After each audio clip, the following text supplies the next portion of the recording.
The legend goes that a dwarf named Fafnir was famous for his strength and courage. Because of his qualities, he was tasked with protecting their kingdom. Dwarves were known to gather a lot of wealth, so a bit of added security was a must. I mean, they lived in a house made from gold and precious gems. But Fafnir also had another special talent. He was able to shapeshift. Tricked by Loki, the Norse spirit of mischief, Fafnir was taken over by his greed and the shine of his father's treasure. He decided he did not want to share any of it, not even with his father or his brothers. He stole it and ran away all by himself to a place he'd be hard to find, the middle of the desert. To protect his wealth, Fafnir transformed into a huge dragon. His new appearance looked like a huge snake, powerful and scary. His magical powers did not end there, though. Because the dragon couldn't fly, he also spread poison all around his new home, so no one had a chance to survive if they wanted to take his gold away. Fafnir was soon defeated by a young hero named Sigurd. The legend of Fafnir tries to explain why family is more important than greed. It also shows the many magical powers dragons possess. But the most interesting part is that it's quite a good example of how dragons came to be in our tales.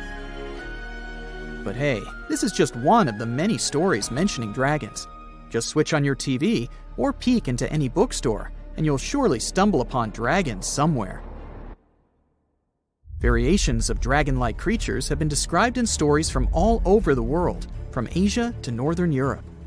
Most of these creatures are depicted with reptile-like bodies, wings, and claws. And the scariest trait of them all, they can breathe fire out of their mouths. The name of these creatures comes from the Latin word draconum, which translates to huge serpent. But let's take a trip down memory lane to see how it all started. An Asian historian, for example, discovered some fossils back in the 4th century BCE and decided that he'd stumbled upon dragons. It's easy to understand why he got so confused if you look at a fossilized stegosaurus. It was 30 feet long, 14 feet tall, and covered in armored plates and spikes. The Nile crocodile might have gotten mistaken for a dragon too. It still exists today and lives in sub-Saharan Africa. But it may have been more popular in ancient times. When reaching maturity, Nile crocodiles can grow up to 18 feet long. But that's not all. It can even walk with its body off the ground, and some were even pictured standing on their 2 back legs. Goannas are dragon-like lizards that live in Australia. Large as they are, they also have razor-sharp teeth and claws, and are also known to even produce venom. It's easy to see why goannas may be the source for the Australian version of dragons. When humans first discovered whale bones back in the day, we had no idea these animals lived in the sea. Given their size, we surely must have thought they were dangerous. And because we rarely see whales, if we don't go underwater of course, they were poorly understood and easily mistaken for dragons too. Probably the most interesting source of dragon mythology is actually the human brain. In a book called An Instinct for Dragons, there was a theory which claimed that dragons existed in almost all ancient cultures because we had evolved to fear large predators to survive. We aren't the only mammals to do this. Monkeys have an innate fear of snakes and large cats too, for example. When you combine these natural traits with folklore, you get a lot of dragon stories everywhere, adapted to each region. Reptilian beasts with magical powers date back as far as the origins of human civilization itself. I'm talking about ancient Mesopotamia. Humans back then used to believe in all sorts of creatures, but their head spirit was Marduk, the patron of the city of Babylon. If you look at the artwork from back then, Marduk was depicted with a snake-like dragon at his side. It could be either nice or vengeful, depending on what mood it was in. If you want to sign up to become a dragon, the first thing they'll ask you at the interview will be if you can breathe fire, of course. So scientists have tried to look into some ways that could make it real for dragons to breathe out fire without damaging their throats. To do that, they examined the bombardier beetle. This eccentric insect can pack up some really hot substances in its belly. Once the creature gets bothered by something, it shoots out a fiery load of chemicals. In all fairness, it's not really fire, but it does burn, so it's close enough. Going back to dragons, they'd need to have similar glands in their throats to produce the same effect. But where do dragons come from? They didn't just appear out of nowhere, regardless of the source you consult. Some tales, like that of Fafnir, say that even humans can turn into dragons. But the most popular theory is that dragons start out as eggs. Some sources even draft a series of stages a dragon has to go through during its life. Everything starts with hatching. Dragons are said to eat their way out of those shells and break the sides of the egg. Then there's the wormling stage, which is what dragon specialists, or dragonologists if you like, call a newly hatched dragon. It's still small and weak, but don't worry, it can take care of itself pretty well. The rest of a dragon's life stages are pretty self-explanatory. There are grown-up dragons, then ancient ones. A dragon's life ends when it reaches the twilight stage. Some sources claim dragons never stopped growing. Others even say they never reach the end of their lives. They just pass on to another type of spiritual existence. Dragons are known to be the symbol of a lot of different things, but that all depends on their origin. In some regions of Asia, they are known to bring luck, power, and wealth. To become a powerful warrior in Britain, you'd need to first defeat a dragon. That's why you often see them on flags. The flag of Wales, for example, has a large red dragon on a green and white background.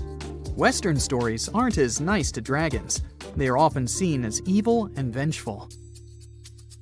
Another myth associated with dragons is that they love gold and precious stones. This greedy side of their temperament seems to date back to ancient Greece, where dragons were tasked with guarding treasures. Some of these guarding dragons were seen in such tales as The Hobbit and in the Harry Potter series. As for dragons' magical abilities, they also vary a lot. Some were said to have blood with supernatural properties. Some were rumored to be able to speak. Others were famous for their wisdom. A lot of dragons in ancient literature could fly or shapeshift, even into humans. Some real-life creatures got their names thanks to bearing a resemblance to dragons, like the dragonfly that has more than 5,000 subspecies we know about. It got its name from folklore tales, as Europeans in the Middle Ages saw it as an evil insect. Dragonflies were accused of some really nasty things, like biting people's eyes and mouths.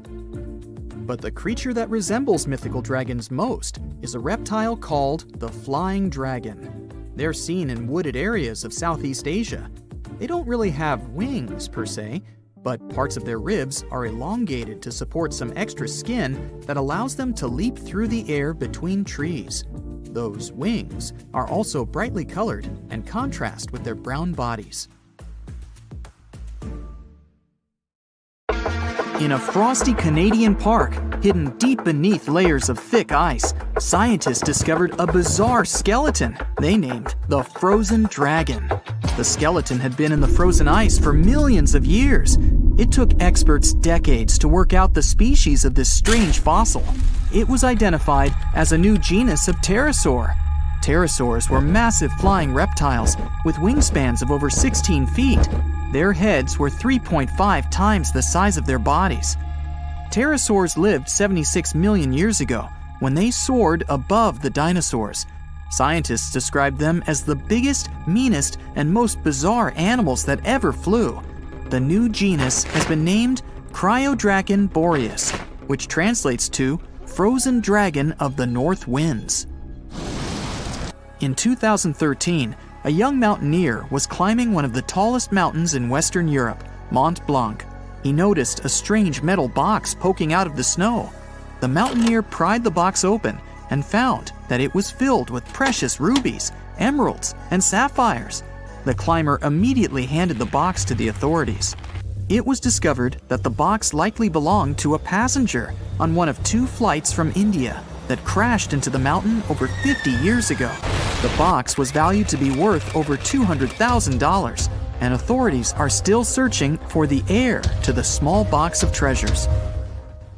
In northwest Siberia in 2007, a reindeer herder was on an outing with his sons when he noticed something strange in the ice. The man realized it was a frozen mammoth calf and immediately contacted the local museum. The calf was named Luba and was the best preserved mammoth mummy in the world at the time of its discovery. Luba had been in the ice for 41,800 years and is around 30 to 35 days old. From trunk to tail, the mammoth calf is roughly the same size as a large calf. If you're interested in seeing for yourself, Luba travels to museums all around the world. On the frozen continent of Antarctica, covered in layers of ice and snow, is Mount Erebus, the frozen volcano. The volcano was discovered in the middle of an eruption in 1841 by explorers on an Arctic expedition. The volcano is over 12,000 feet tall and has been active for the last 1.3 million years. Deep within the middle of the volcano is a huge crater filled with large volumes of molten lava. The volcano has occasional explosions, which means it's classified as being in continuing eruption. However, these eruptions are nothing to worry about because they're generally rather small. Back in 1991, 2 hikers were traveling across the Italian Alps when they stumbled across a body that they presumed to belong to a recently lost hiker.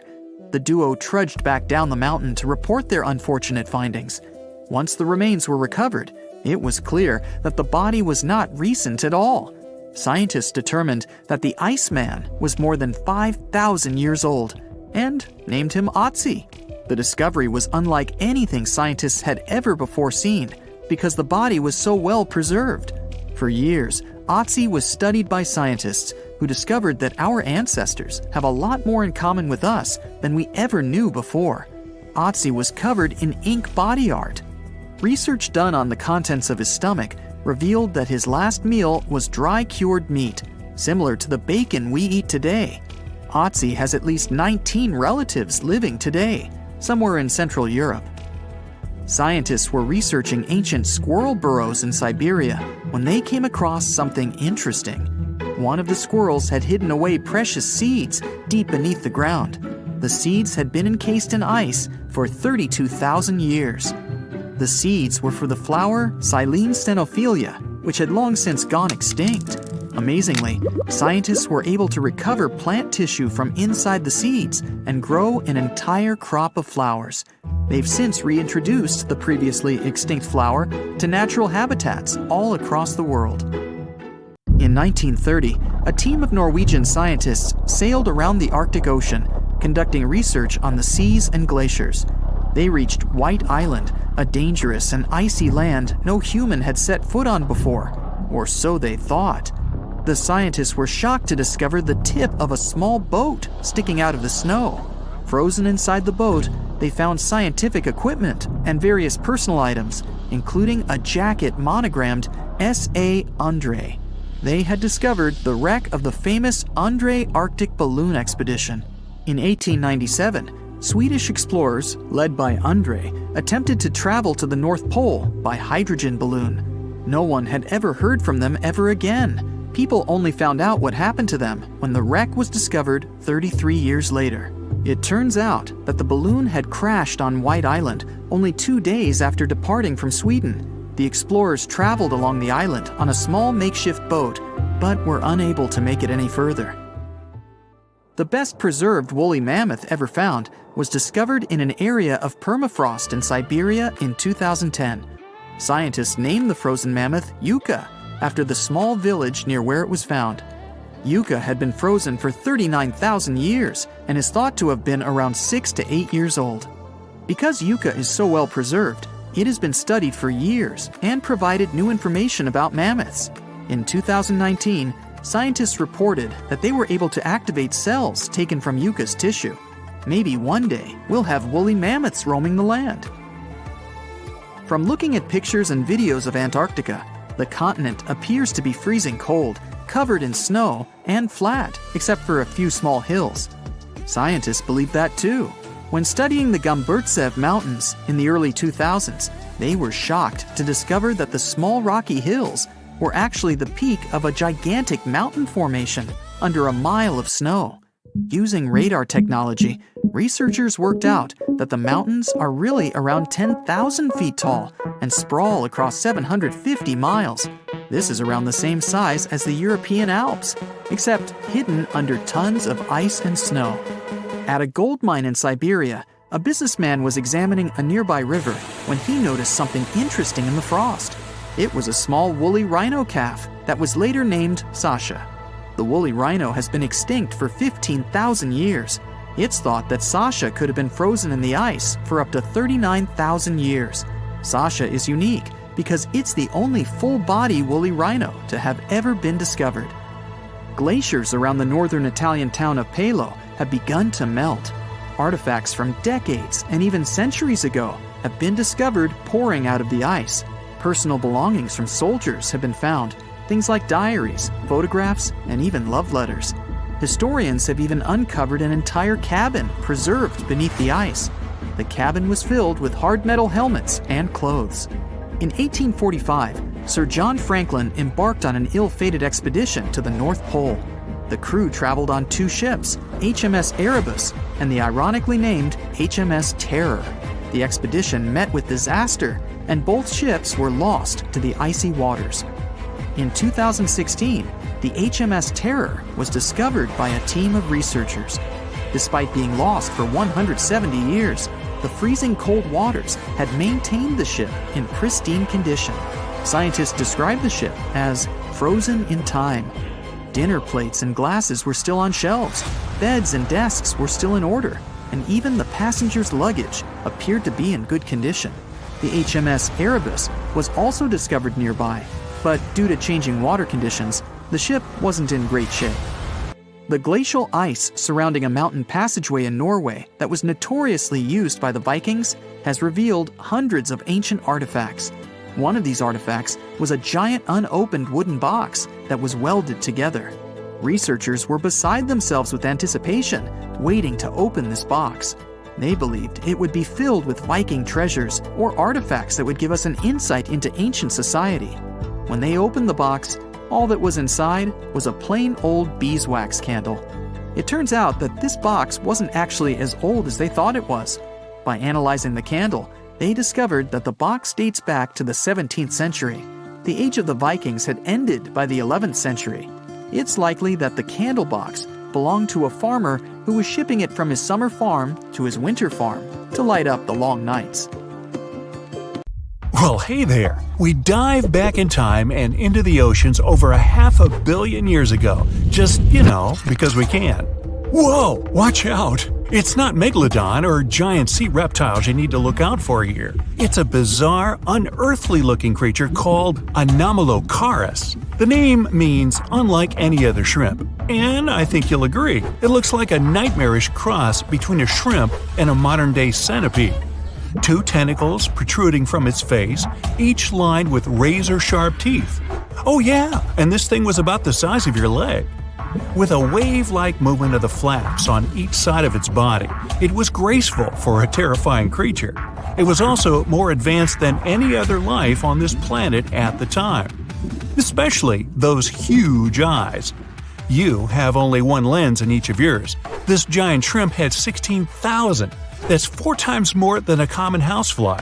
And you know how good their vision is. Good enough to dodge that swatter every time.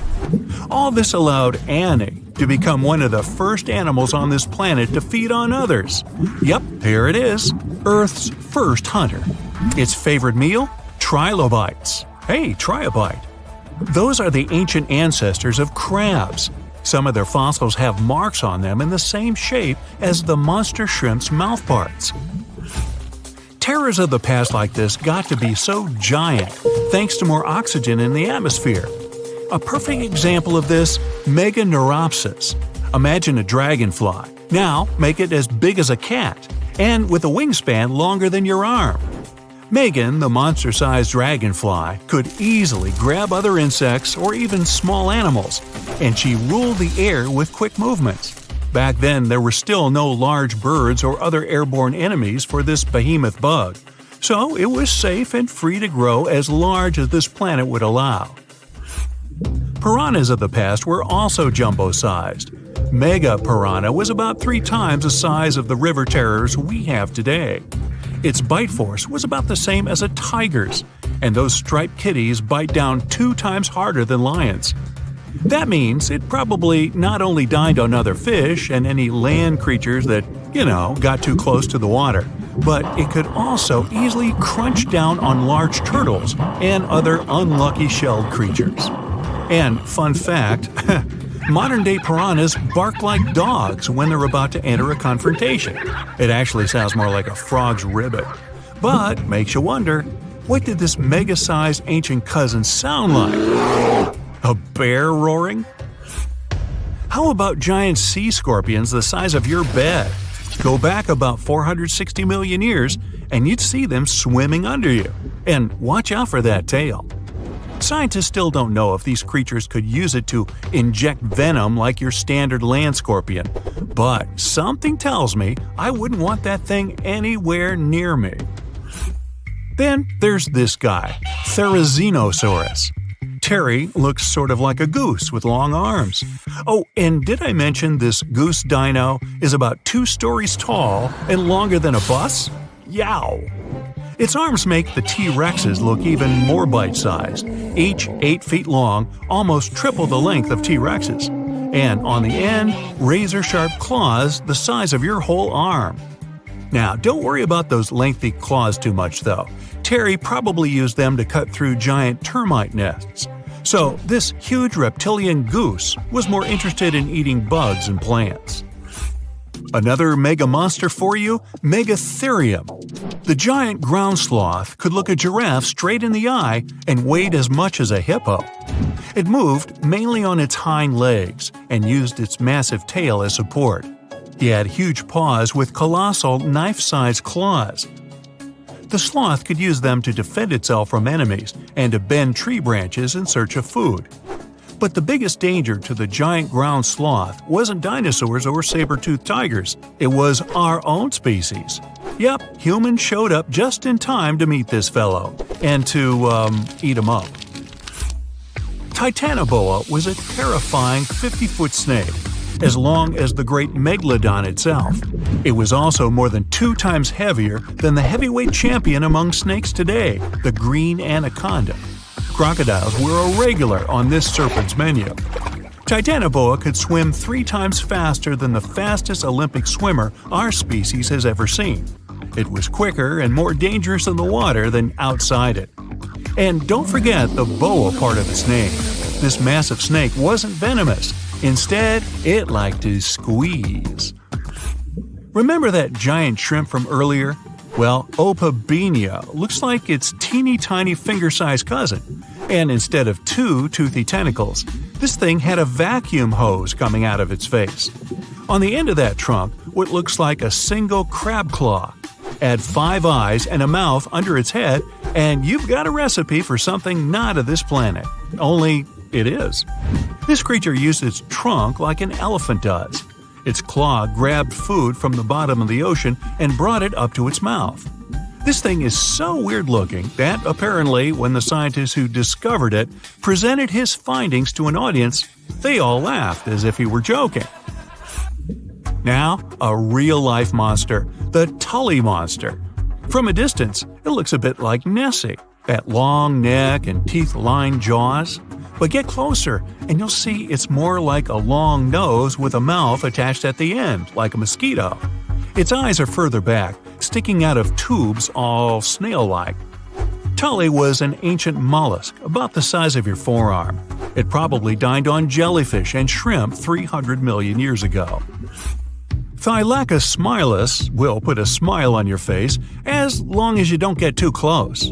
No, it's not a relative of the saber-toothed tiger. It was a marsupial, making it more related to a kangaroo than anything. And if you compare them to body size, its fangs were actually longer than a saber-toothed tiger's. and they grew continuously. As for that beard on its chin, that's actually all chin. The lower jawbone grew down to a point under the mouth. Those fangs were rooted to the skull, going way back to its eyes. When the mouth was closed, that bony beard protected the long, sharp teeth from breakage. Staganapolis, not to be confused with Minneapolis, might look like a big crocodile with a squished-in snout, but it was mostly harmless. Its small head and very few teeth meant the reptile didn't have much to work with when protecting itself. That's what all those armored scales were for, and no need for huge fangs or long rows of razor-sharp teeth when you're a plant eater. That beak-like tip on its nose allowed the stag to dig up plants. So, really, this reptile was more like a 10-foot scaly pig than a croc. Basilosaurus was a type of ancient whale that lived on our planet about 45 million years ago. Not quite as long as a blue whale, but this guy was still big enough to munch down on other whales and even sharks. Some people believe these monsters could still exist today. Eyewitnesses claim to have seen a giant sea dragon, and Basilosaurus fits the description. Plus, 90% of our oceans are unexplored. There's plenty of space to hide a sea monster. But scientists haven't found any fossils of this ancient whale younger than 3.7 million years. So, this myth is busted. Stegosaurus is one of the most recognizable dinosaurs that ever lived. It can easily be distinguished by those huge spikes on its tail and the bony plates on its back. It was twice as long as a giraffe and nearly 5 times heavier. But compared to its body size, it had the world's smallest brain. It was no larger than a dog's. Pelagornis had the largest wingspan of any bird ever discovered. It was twice the size of the largest bird today, the wandering albatross. Such huge wings made it hard for the bird to take off. It could only do so by jumping off cliffs. And when it finally spread its wings, this giant could only go about 40 miles per hour. The fastest bird today can reach speeds 5 times that. Researchers have been waiting for this find for a long time. They came in all shapes and sizes. It would have been hard to distinguish them from dinosaurs. Most species weren't bigger than a mouse. It's like a reminder of a long-gone era when its ancestors walked on all fours. The first mammals to walk the earth were different from us humans in one important aspect. We walk on 2 legs. That makes us bipedal. But the first animals that made the transition from sea to land were tetrapods. This means they walked on 4 legs. The story of these creatures began in present-day Scotland. The region is home to the first terrestrial ecosystem in the world. The rock here is made from silica. This material is the building block of glass. Hot volcanic springs formed these rocks more than 400 million years ago. Such land composition is a treasure trove for paleontologists. These are the scientists who study the fossil remains of animals and plants. In Scotland, they found everything from plants with preserved cells to the oldest known fossils of insects. They even discovered a fungus that grew up to 29 feet tall. But there was one find that stood out from all the other ones. In 2015, scientists unearthed fossils of 4-legged animals. The place of discovery was Willie's Hole, near the hillside village of Churnside in the south of the country. Researchers dated the finds to the Paleozoic era, about 360 million years ago. This was the time when the early ancestors of the dinosaurs thrived. The world was a much different place back then. Today, we associate Scotland with cold and rain, and kilts and golf. But at that time, this land sat closer to the equator. It had lush vegetation, and its climate was hot and humid. Droughts and flooding were quite common. It was the perfect setting for an important evolutionary event. Researchers have been waiting for this find for a long time. The fossil records had a 15 million year gap. Its name was Romer's Gap, after the Harvard professor who described it. Science was missing fossil evidence of the animals that ventured onto land on all fours. The 5 fossil species they found in Scotland shed light on this mystery. The first tetrapods were divided into 2 large groups. One of them contained the ancestors of birds, reptiles, and mammals. Their collective name is amniotis.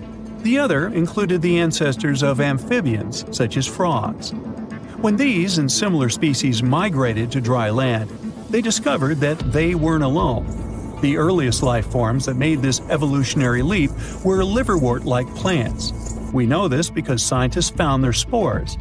They also discovered fossilized remains of an air-breathing millipede. It had tiny holes that allowed it to breathe air. This puts it among the first oxygen-breathing animals on the planet.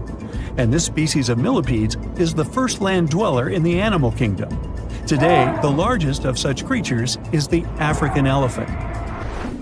Scientists believe that one of the first four-legged creatures to make it onto land was an amphibian ancestor. Its name was Ichthyostega. The first part of the animal's name translates from ancient Greek as fish. This reveals a lot about the way the creature moved. It dragged itself on the ground using only its front limbs that resembled fins. This is the way that mudskipper fish move on land today. This isn't how we imagine proper walking, but during the period our hero lived on Earth, it was the perfect way to get around. The climate had both extremely dry and wet periods. The ability to walk and swim at the same time was especially useful. The fossils from Scotland supported this claim. The fish-like animals scientists found had 4 slender limbs. This is the perfect equipment for life on land, not inside the ocean. There was further evidence. The fossils displayed well-developed lungs for breathing outside of water, but their legs were still too weak to completely lift the body off the ground. The tail section had to slither along the surface, similar to how a snake moves forward. This animal that resembled a modern-day salamander lived during the Paleozoic era. This was the time when four-legged creatures developed a standard number of digits at the end of their hands and feet, 5 on each. We know them today as fingers. All species that had more than 5 fingers started slowly disappearing. These pteropods split into 2 groups. The first of them had to return to the sea to lay eggs. This group would later give rise to amphibians. The second kind of tetrapods is more interesting to human evolution. They're considered the ancestors of reptiles, dinosaurs, and mammals. The Permian period came at the end of the Paleozoic. By this time, all life forms on Earth inhabited the supercontinent of Pangaea. There were vast deserts far away from the oceans. The more important species that walked on all fours during this time were the synapsids. They came in all shapes and sizes, but the only subgroup of synapsids to survive into the Cenozoic were the mammals. Doesn't seem like much, but we exist today thanks to these ancient tetrapods. As a species, we have come far in the tree of life. A recent study revealed that the first life form to evolve was an ocean-drifting comb jelly. This came as a bit of a surprise. For a long time, researchers believed that the simple sponge was the oldest animal on the planet. After analyzing vast amounts of data, comb jelly came on top, or the bottom, depending on how you look at the tree of life. These ancient beings were squishy and had tentacles, but they weren't the true jellyfish like the ones we see today. The creatures lacked the bell-shaped body and stinging cells. Scientists cannot precisely date the species because they lack a fossil of the oldest comb jelly. This is not the case with other ancient creatures that once roamed our planet. The ancestor of dinosaurs, turtles, and crocodiles are familiar to science. These are the animals that appeared during the Paleozoic era. This was a time when true tetrapods appeared. Paleontologists recognized them by 2 distinctive openings on each side of their skull. The first mammals that appeared during this era resembled reptiles. It would have been hard to distinguish them from dinosaurs. Some of them later evolved features we all know today. These include fur and a warm-blooded metabolism. They developed during the time when dinosaurs dominated Earth. That's why these first true mammals were small. Most species weren't bigger than a mouse. Their diet consisted of plants, as they were herbivores. Also, they were creatures of the night. During the day, they were mostly hiding underground. Now, this wasn't such a bad strategy. Some 66 million years ago, an asteroid fell on the Yucatan Peninsula in today's Mexico, and this spelled the end for dinosaurs. 75% of all species that lived on Earth at the time disappeared. The mammal's small size helped them survive and repopulate the planet. The era in the history of our planet that followed the Mesozoic was nicknamed the Age of the Mammals. The climate became warmer, so grasslands expanded. These were the ideal conditions for tetrapods to grow in size. Some mammals decided not to take this evolutionary path. Bats remained relatively small in size and took to the skies to join birds. And there are some tetrapods that return to the ocean. The most notable example are whales. Today, their closest living relatives are hippos. Both species are aquatic, but they developed this trait separately. The first whales were actually tetrapods. These were the most typical examples of four-legged land animals. If you saw them today, you would think they were oversized rats. That's what whales looked like some 50 million years ago. Paleontologists came to this conclusion in the 1980s by studying the skull of a now extinct animal. It lived around the edge of a large, shallow ocean. At some point in history, it returned to the marine way of life. Its back legs devolved. But sometimes, biologists stumble upon a living specimen of a whale that still displays tiny hind limbs in its skeleton. It's like a reminder of a long-gone era when its ancestors walked on all fours. Orcas are considered some of the mightiest predators on Earth. One look at their elegant black and white appearance, and you'll immediately recognize them. These marine mammals are not just strong, they're also super smart and social. They have an incredible knack for communicating with each other through a wide range of noises. What's fascinating is that each orca pod has its own unique sounds that its members can recognize even from a distance. It's like they have their very own secret language. When it comes to hunting, orcas are highly skilled. While they prefer chilly coastal waters, you can find them all around the globe, from the polar regions to the equator. As the kings and queens of the food chain, orcas have a diverse palate. They enjoy feasting on fish, penguins, and other marine mammals like seals, sea lions, and even whales. They've got some serious teeth, too, measuring up to 4 inches long. Now here's something really neat about orcas. They're expert hunters, and they do it in groups called pods. A pod can consist of up to 40 orcas, forming a very effective hunting team. Interestingly, there are distinct types of pods: resident and transient. Resident pods are more into fish, while transient pods have a taste for marine mammals. But no matter what type of pod they belong to, all orcas have one thing in common: they are master collaborators. They work together using smart hunting techniques that are often compared to the teamwork of wolf packs. When it comes to family matters, orcas take their roles seriously. Mothers are incredibly protective of their little ones, and often other adolescent females pitch in to help with the care. Mothers give birth every few years after a really long 17-month pregnancy. They usually have just one baby at a time. Eventually, as they grow up, they'll become more independent and venture out on their own. However, in some cases, the young orca may choose to stick with the pod it was born into for life. In the wild, orcas lived in tight-knit family groups, forming strong bonds and sharing a unique culture that is passed down from generation to generation. Research has shown that their social structure is decidedly sophisticated. Despite their beauty and intelligence, orcas are causing somewhat of a stir among sailors. Unbelievably, they have actually sunken boats. What's even more interesting, in a dangerous kind of way, is that they seem to be teaching their friends to do the same. According to experts, it all started with one upset orca. This poor soul experienced what they call a critical moment, and it triggered a whole new behavior. And now, this behavior is expanding among the orca population through social learning.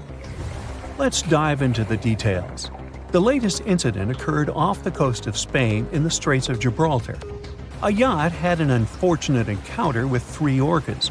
The skipper of this vessel described how the little orcas shook the rudder while the big one repeatedly rammed the ship with all its might.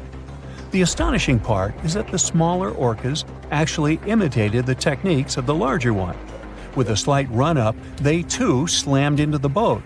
It's like they were training with the master. But that's not all. Just 2 days before this incident, a group of 6 orcas ran into another sailboat in the same area. One of the orcas, a mother, seemed to be teaching her calf how to charge into the rudder. Now, you might be wondering why these boat-sinking shenanigans are happening more frequently. It turns out that reports of aggressive orca encounters off the Iberian coast have been popping up since 2020. And according to a study published last year, the attacks follow a pattern. The orcas approach the boat from the stern, strike the rudder, and then lose interest once the boat comes to a halt. There's some good news, though. Despite the increasing number of interactions between orcas and boats, most of them have been harmless. In fact, out of over 500 recorded interactions, only 3 boats have been sunk. So, the chances of your boat meeting its watery end at the hands or teeth of an orca are pretty slim. Let's trace the origin of this whole phenomenon. Experts believe that it all started with an orca called White Gladys. Poor White Gladys must have had a seriously rough time, maybe a collision with a boat or getting tangled up in some fishing gear. This traumatic event somehow flipped a switch in her behavior, and she began the whole physical contact with the boats thing. Remember when I said orcas are extremely social creatures? They are quick learners and great imitators. So once White Gladys started her boat bumping thing, the rest of the orcas caught on. And just like that, the behavior spread among the orca population. You might be wondering why orcas would even bother with this risky behavior. Well, the experts think that the orcas perceive it as advantageous despite the potential danger of crashing into moving boats. It could be that they find it absolutely thrilling, or maybe even a bit of a game. Orcas are incredibly curious and playful creatures, after all. Another theory is that this behavior might not be as aggressive as it seems. Some researchers believe it could be more of a playful fad among these creatures. You know, like when a few friends start doing something cool and then everybody wants to join in on the fun. Maybe it's their way of entertaining themselves and breaking the monotony of ocean life. However, as the number of incidents continues to rise, concerns are growing, and not just for the sailors out there. The Iberian orca subpopulation is already critically endangered, and this boat-bopping trend could pose a severe issue for them. According to the latest census, there are less than 40 Iberian orcas left in the wild. That's a dangerously small number. So if these boat encounters persist or become more intense, it could seriously jeopardize the safety of both sailors and the orcas themselves.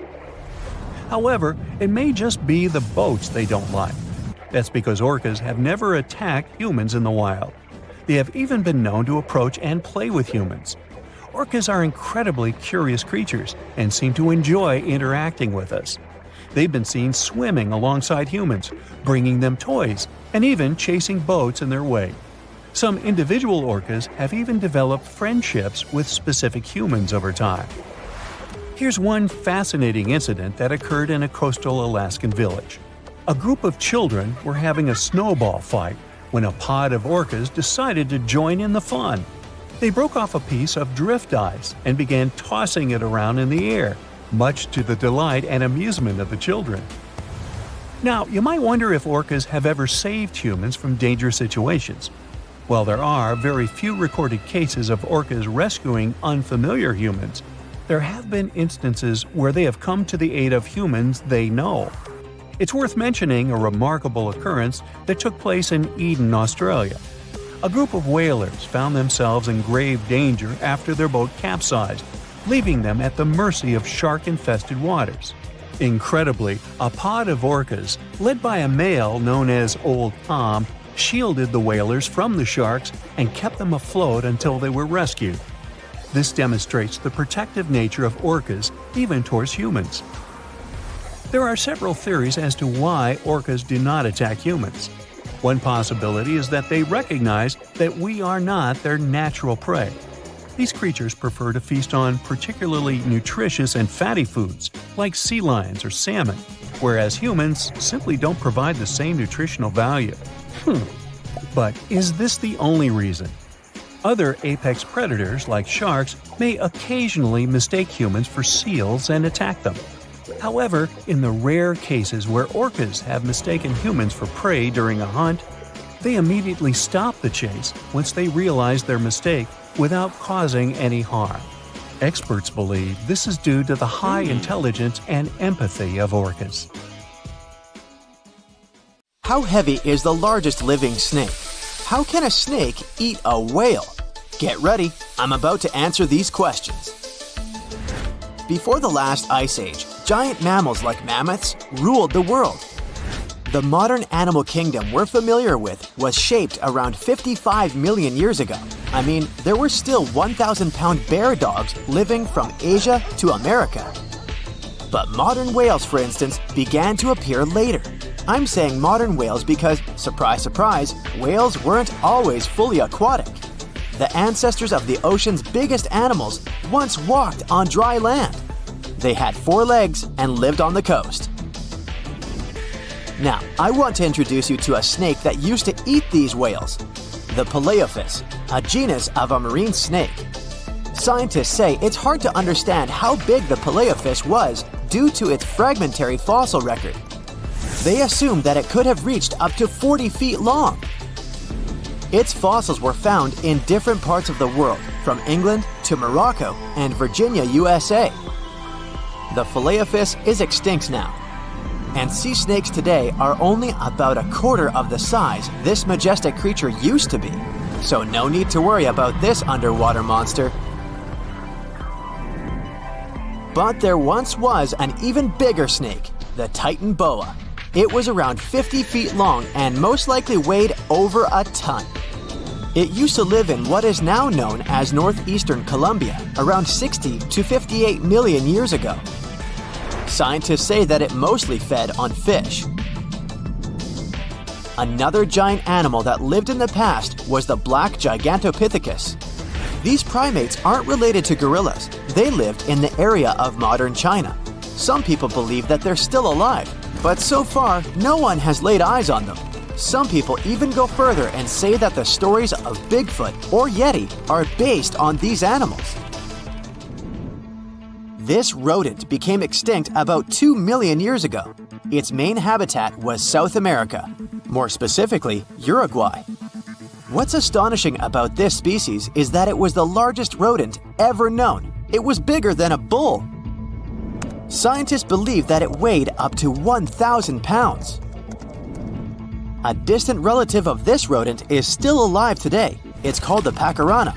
It's a rare animal that lives in South America. It weighs up to 33 pounds and measures up to 31 inches, not including its cute and fluffy tail. The Arthropleura was an insect that lived in prehistoric times. Imagine a giant millipede measuring up to 8 feet in length. Here you go. It was one of the largest land animals of its era, about 315 million years ago. The Arthropleura's shell was covered with tough plates. These plates were there to protect the creature from damage. Most of the time, it burrowed into the ground to avoid becoming some other animal's dinner. Meet the megalodon. Millions of years ago, this shark lived in the ocean and ate other marine creatures. It had wide teeth, and its jaws were so powerful that the animal could finish off its prey with the force of its bite. It was one of the largest sharks to ever exist. Yet, this predator also went extinct. Scientists don't really know the reason. This made me wonder why animals were so big in the past. Nowadays, smaller creatures flee or hide from predators. But apparently, it wasn't like this before. Many centuries ago, animals didn't just run or hide, they fought back. Research suggests that this behavior may have been the most important motivation for prey to grow bigger. A study compared the skulls of ancient animals to those of their modern peers. The skulls of predatory animals have become shorter and narrower, while the skulls of the animals they hunted have become longer and broader. This means that predators learned to become experts in hunting, while prey worked on developing their defense skills. You see, a larger body size was a great advantage because it made it harder for predators to take down the animals they hunted. The bottom line, self-defense made prehistoric animals larger. The second reason why ancient animals were larger is related to their bones. They had hollow bones, which are lighter than solid bones. This type of bone allowed large animals to move quickly. Let's take sauropods. They were a dinosaur subgroup. Sauropods had giraffe-like long necks and snake-like long tails. Compared to their body size, their head was really tiny. But since their bones were quite light, they could move around without having to carry additional weight. The eating habits of these animals were also related to their body size. When experts examined the fossils of one extinct mammal species, they found out that these animals had a diet that was high in nutrients and low in fiber. And this mammal was the largest land animal of its period. In other words, following this diet, mammals could grow to be very large. There was plenty of food out there, so they didn't have to worry about finding it. Fun fact, these animals also took chewing out of the picture. They could swallow their food in large pieces instead of taking small bites. Environmental conditions also played an important role in the evolution of larger animals in prehistoric times. Those animals tended to live in warm, moist climates that provided them with a lot of food. They didn't have to compete for food sources. Researchers believe that because of these conditions, natural selection worked in a certain way. I mean, body size was more important than such traits as agility and speed. Oh, and did you know that large animals tend to produce more carbon dioxide? And ultimately, a bigger volume of carbon dioxide increases the amount of vegetation in the animal's habitat. As for the abundance of oxygen in the atmosphere at that time, it could be another vital element for some animals' growth. A good but scary example of an animal that benefited from the high levels of oxygen can be the cockroach of the Paleozoic era. At that time, cockroaches were the size of modern house cats. Now this one would give me the chills if I ever faced it. Ugh. What about today? Well, there are over 3,000 species of snakes on Earth. The smallest snake in the world is the Barbados thread snake. It's only around 4 inches long when fully grown, and the largest one? It's the reticulated python. This snake reaches around 20 feet in length. The longest python was discovered in 1912. It measured 32 feet long. As for the largest and heaviest reticulated python, it was named Medusa. Medusa was approximately 25 feet long and weighed 350 pounds. These reptiles lived in Southeast Asia in rainforests, woodlands, and grasslands. Don't be confused though, the reticulated python isn't the heaviest snake in the world. This title belongs to the green anaconda. It weighs approximately 500 pounds. Green anacondas are found in South America and Trinidad in damp, humid areas. I have a bonus for you. Here is a flying snake. You can find these snakes in Southeast Asia. They don't fly like birds, of course, but they do use the power of flight. They can go as high as 300 feet. They leap from tree branches into the air. Once they take off, it's all about aerodynamics.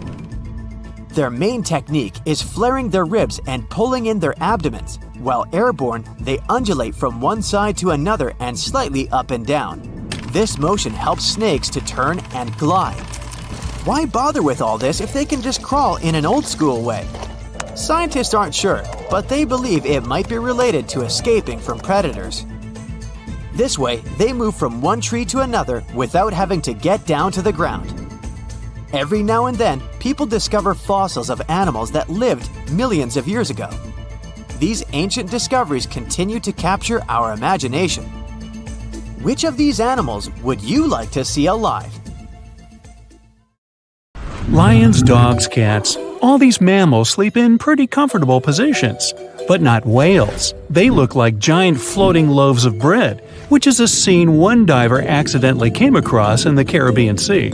6 whales were just standing upright with their tails pointed down at a depth of about 65 feet below the surface.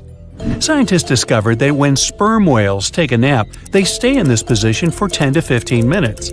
They don't move or breathe. But these creatures spend only 7% of their time asleep, far less than other mammals.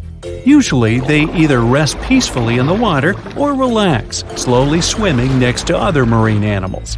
When they're moving and sleeping at the same time, they're actually taking a nap.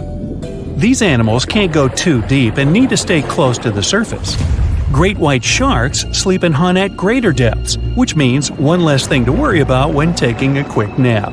Plus, it gets pretty cold the deeper you go, and whales need warmer environments that can help them maintain the temperature of their large bodies. When alone, dolphins enter a stage of deep sleep. It usually happens at night and lasts for only a few hours at a time. While sleeping, the animal floats at the surface. It shuts down half of its brain, I can relate, together with the opposite eye. The other half is at a low alert level, awake and ready to react if some unwanted visitor comes closer. The part of the brain that is awake also sends signals when it's time to go up to the surface to take a breath of fresh air. Marine mammals have the blowhole. That's a flap of skin they can open and close whenever they want. People breathe automatically. Your body knows what it needs to do even when you're sleeping. But whales and dolphins have a voluntary breathing system. It means they need to consciously go to the surface to get some air. And one part of their brain needs to always be awake to inform the animal it's time to go up. Whales and dolphins can hold their breath way longer than other species. They also have a higher tolerance for carbon dioxide and can take in more air. Their red blood cells store more oxygen too. Whales and dolphins' blood goes only to those body parts that really need oxygen. If a whale only uses its brain, heart, fins, and some other muscles needed for swimming at the moment, those will also be the only body parts that will get the oxygen. Digestion or other functions can wait. The ocean is not a place where you can relax and peacefully fall asleep. While sleeping, fish reduce their activity. Their metabolism becomes slow. Some of them keep floating in the same spot. Others find a safer place among corals or in the mud. Early in life, dolphins learn to make a unique whistle that helps others from their pod to identify them. That means these specific whistles are their names, and dolphins do respond to them. Clams have feet. It looks like a large tongue that sometimes protrudes from the shell, but that's actually the foot, and it's relatively long compared to the length of the animal. Clams use this limb to dig themselves in the sand. The blue whale is the largest living animal, and it's also larger than the majority of dinosaurs used to be. They can grow to more than 100 feet long and have a weight of almost 200 tons.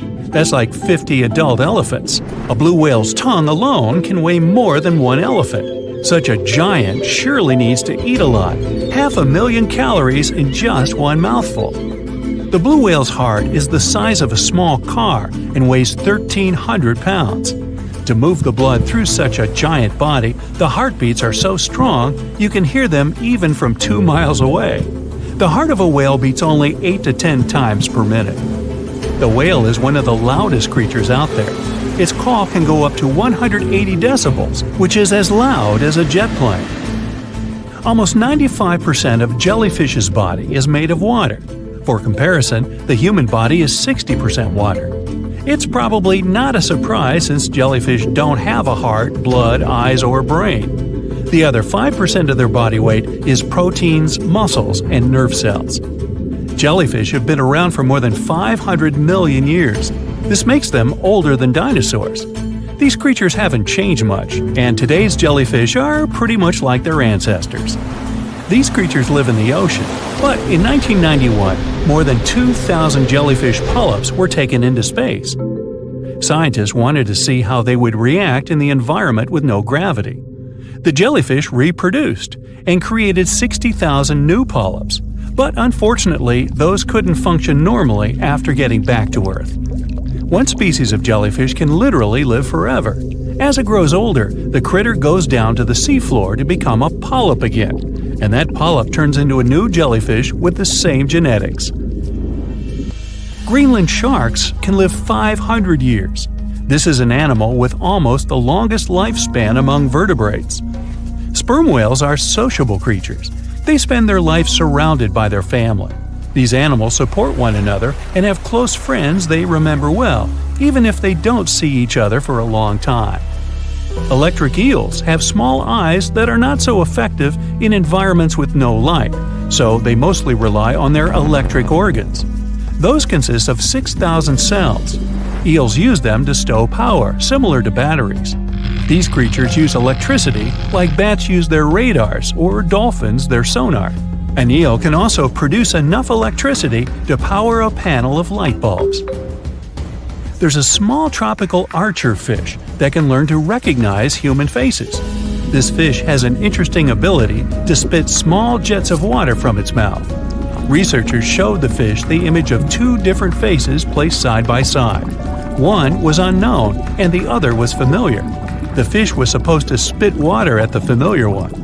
The creature took the right guess more than 80% of the time. Every year in the winter, great white sharks that live along the California coastline disappear. It feels as if they take a vacation for 30 to 40 days. The animals go to a point halfway between Hawaii and Mexico. They might do it to get some food, relax, or hang out with their buddies from other areas. The spot is now called the Whale Shark Cafe. Some types of sharks, like makos, whale sharks, or white sharks, breathe in a very specific way. It requires them to swim all the time. They also need to move quickly and with their mouth open. This way, the oxygen can enter and reach their gills. Sea sponges are some of the most primitive animals. They're immobile, don't have a mouth, eyes, bones, brain, heart, lungs, or any other organ whatsoever. And still, they're alive. There's such a thing as a sea unicorn. That's an animal called the narwhal. Its horn is actually a tooth that can grow up to 10 feet long. Manatees, also known as sea cows, are distant relatives of elephants. Their weight can go up to 1,000 pounds. These creatures are vegetarian and need to eat around 10% of their total weight on a daily basis. That's lots of sea salad. In some cases, manatees share space with alligators, but they get along pretty well. You can even find a photo from Florida where an alligator rides a manatee's back. Frogfish have special fins that help these creatures walk along the sand. They're very useful in shallow waters. A ghost pipefish is hard to see, but once you spot it, you're bound to get really surprised. Its head makes up over 40% of its body. Crabs don't feel like wasting time on such formalities as putting foods in their mouth. That's why they taste it with their feet, which is where their taste buds are. Marine iguanas are the only lizards on our planet that like spending time in the ocean, even though they mainly live on land. They're herbivores that feed in shallow waters and swim like snakes. Iguanas use their long claws to hold onto the bottom when they need to graze. Green turtles can cross over 1,400 miles when migrating. They try to find the perfect spot to lay their eggs. Penguins sort of fly when they're underwater, reaching a speed of 25 miles per hour. More than 5 million years ago, I've heard, I wasn't around then, deep sea worms and humans had a common ancestor. So we still share 70% of our genes with these creatures, and with sea stars, squid, and octopuses. The ocean covers over 70% of our planet, and over 80% of it is unexplored. More than 1 million species live there. But there are not only animals, 3 million shipwrecks are lying all over the ocean floor, hiding mysterious stories. Many of them are yet to be discovered.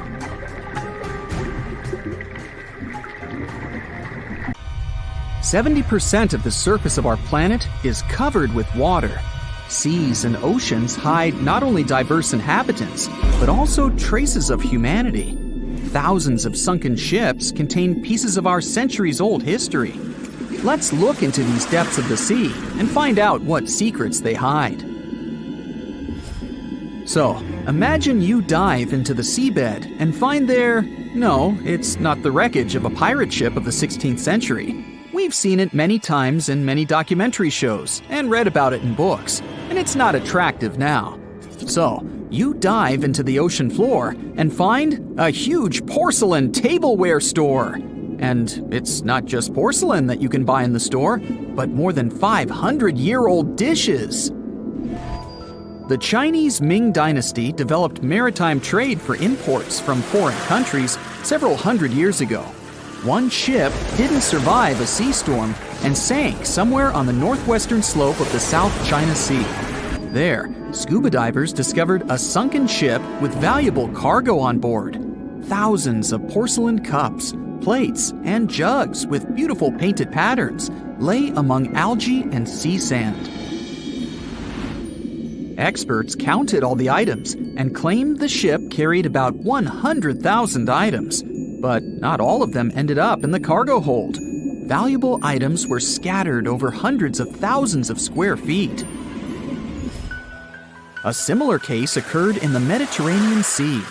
One guy was diving off the coast of Israel and accidentally discovered the oldest sunken sea cargo in the eastern Mediterranean. Pieces of marble sculptures and structures lay on the seabed among the wreckage. They were so ancient that they got covered with algae and became part of the underwater landscape. Another unusual find was discovered in the deep water ridge of the Pacific Ocean, north of the Hawaiian Islands, in one of the largest marine reserves in the world.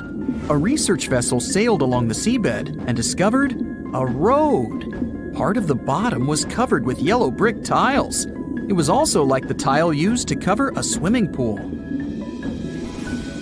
The researchers conducted an expedition in this unknown place and posted videos online. They went down to a depth of about 1.8 miles and noticed a strange track on the bottom made of yellow bricks. One of the guys jokingly said that it was the road to Atlantis. In fact, the road led nowhere, and it wasn't made by humans. Nature created this unusual landscape. The place with stone tiles was at the bottom of the lake, located at the top of an underwater mountain. Perhaps once upon a time, it was a volcano. Magma heated the surface, and cracks appeared on the ground. The lines of cracks made the solid surface look like a brick road. Okay, how about something more mysterious? 20 years ago, a Norwegian research vessel discovered strange holes in the seabed in the middle of the Atlantic Ocean. Then, already in 2022, other researchers found something similar, but at the bottom of the Pacific Ocean. Scientists discovered about 200 holes in 3 different places at a depth of about 2 miles. The holes were arranged in several rows, and a tunnel was under each. But where did it lead? To find out, you first need to find out who made these holes. Scientists studied animals that live at such a depth under enormous pressure. Imagine the weight of several dozen elephants pressed on a small area the size of a palm. That's about the pressure exerted by water in these depths. But still, some marine life has been able to adapt to such conditions. Scientists have seen sea urchins and worms, and even some big fish, but none of them made these mysterious holes. They saw a strange creature with a white and pink-hued body inside one of the holes. It was an amphipod, one of the crustacean family's representatives. Scientists caught it and did a little research. This little crayfish was digging a tunnel with its long claws.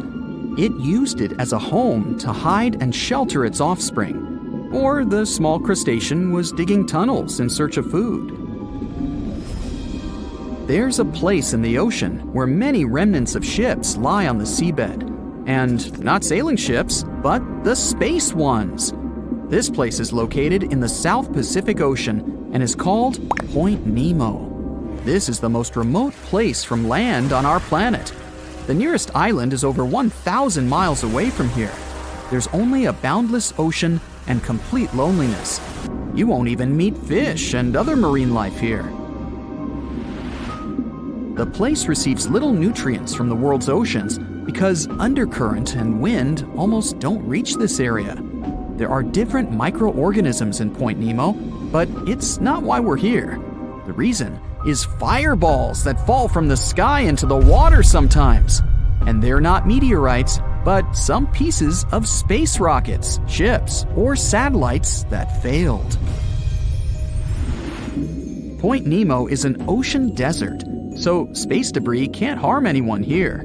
Even if some heavy object provokes a giant wave, it won't reach the nearest land as it will lose all power in the water. Some archaeologists believe the oldest city in the world is about 9,500 years old. But you won't find it on land because it lies on the seabed in the Gulf of Cambay off the coast of India. Scientists have found many ancient artifacts, such as sculptures, furniture, and other interior items. They analyzed a piece of wood found there and determined it was over 9,000 years old. Scientists are still trying to determine what kind of city it was and when it existed. Tutankhamun's tomb is a well-known archaeological find. But what do we know about the burial place of the most recent pharaoh of Egypt? Cleopatra's tomb may lie somewhere in the ancient city of Alexandria. But the problem is that this beautiful city is underwater. After about 1,600 years, it sank to the seabed because of floods and earthquakes, and its ruins were discovered in 1998. Scientists and builders plan to create underwater tunnels on its territory to turn the city into an underwater museum. You can meet an unusual natural phenomenon, barnacles, in the depths of the Arctic and the southern ocean of Antarctica. It looks like an icicle frozen in water, which attracts marine organisms to itself and freezes them. When salt flows out of cracks on the ocean floor, it freezes, since its density is greater than the density of the surrounding water. Upon contact with fresh water, it turns into liquid ice and freezes.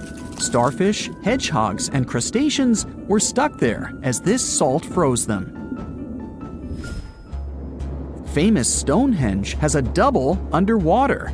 At the bottom of Lake Michigan, at a depth of about 40 feet, scientists found several rectangular stones arranged in a circle, just like the famous ancient monument of England. On one of the stones, scientists noticed something similar to the image of a mastodon, an elephant-like animal that became extinct more than 10,000 years ago. Despite the apparent similarities with Stonehenge, some scientists believe that nature could make this monument.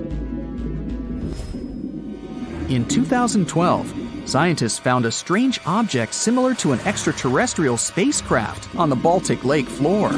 This stone object had tunnels and staircases around it.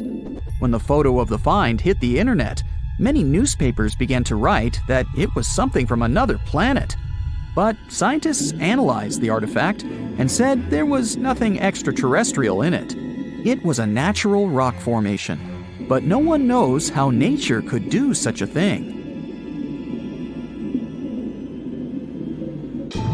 There are plenty of fish in the sea.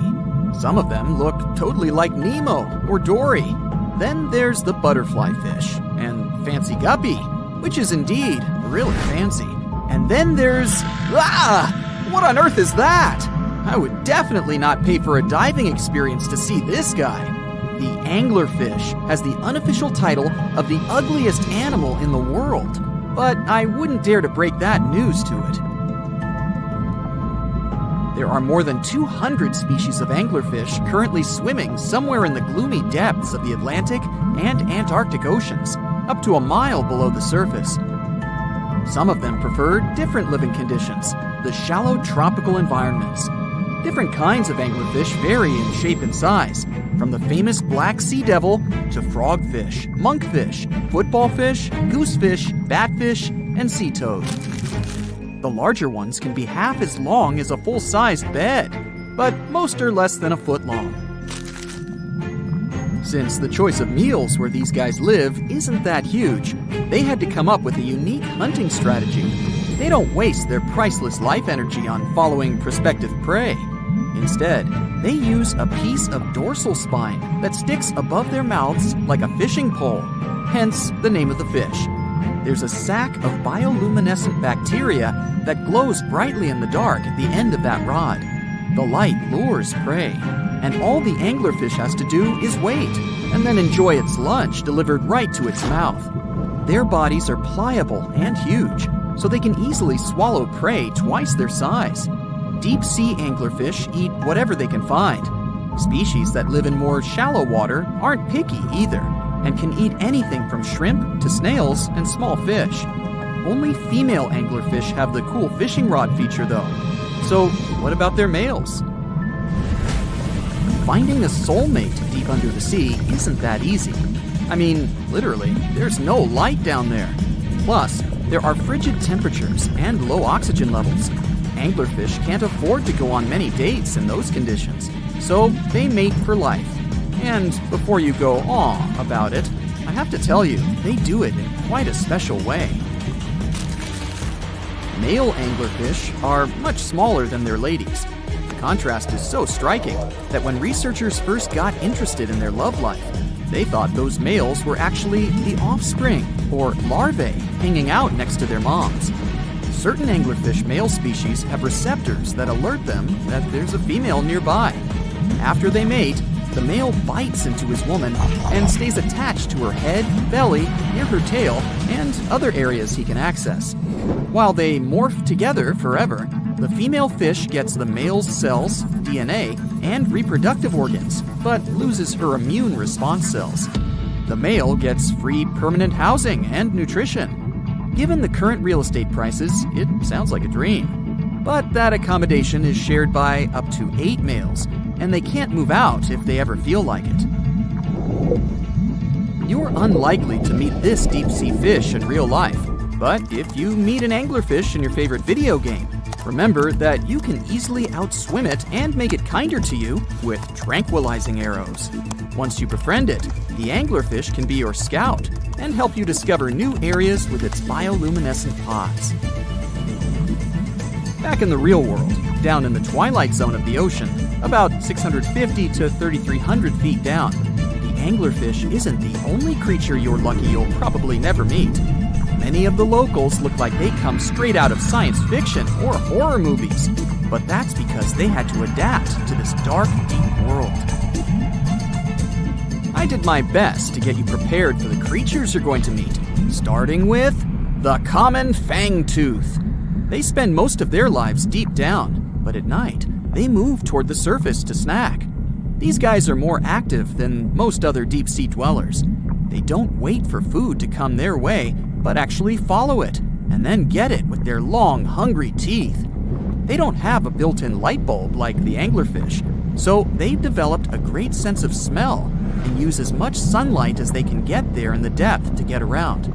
Sometimes, even the shadow of a passing by prospective prey is enough for them to switch to action mode. And though they don't look too charming, they're completely harmless to humans if you ever run into one of these guys. Stoplight Loosejaw sounds like a great name for an alternative band, but it's actually another deep-sea resident with sneaky hunting habits. It has special light-producing photophores under each eye. They emit green and red light like a stoplight, hence the name of the fish. Unlike other fish, these guys hardly ever leave the twilight and midnight zones. Their lower jaw is a quarter of the total body length, and the stoplight keeps it open all the time, hoping to get some lunch.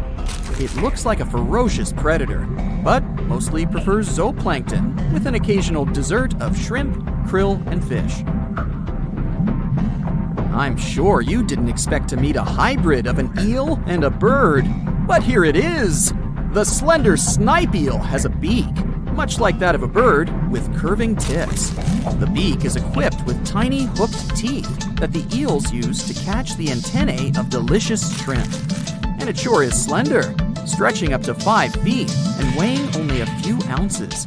Scientists don't know all of this guy's secrets, since it's pretty tricky to study in their natural habitat. But it looks like they only produce offspring once in a lifetime, and then pass away. Glass squids like to take it easy in life and literally go with the flow. They're filled with a solution which is lighter than water, so they don't have to make any effort to move around the deep sea looking for food and partners. These creatures are transparent, so they blend into any landscape and don't even cast a shadow while moving. Talk about a great survival tactic.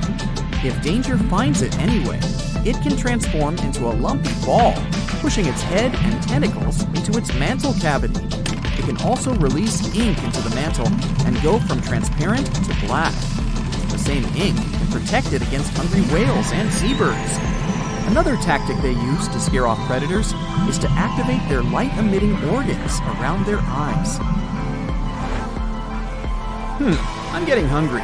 Maybe I can snack on this sea cucumber. Ouch, it's moving! So I guess it doesn't belong in a salad after all. These soft-bodied fellows live in all parts of the ocean, from shallow waters to the deep underwater world.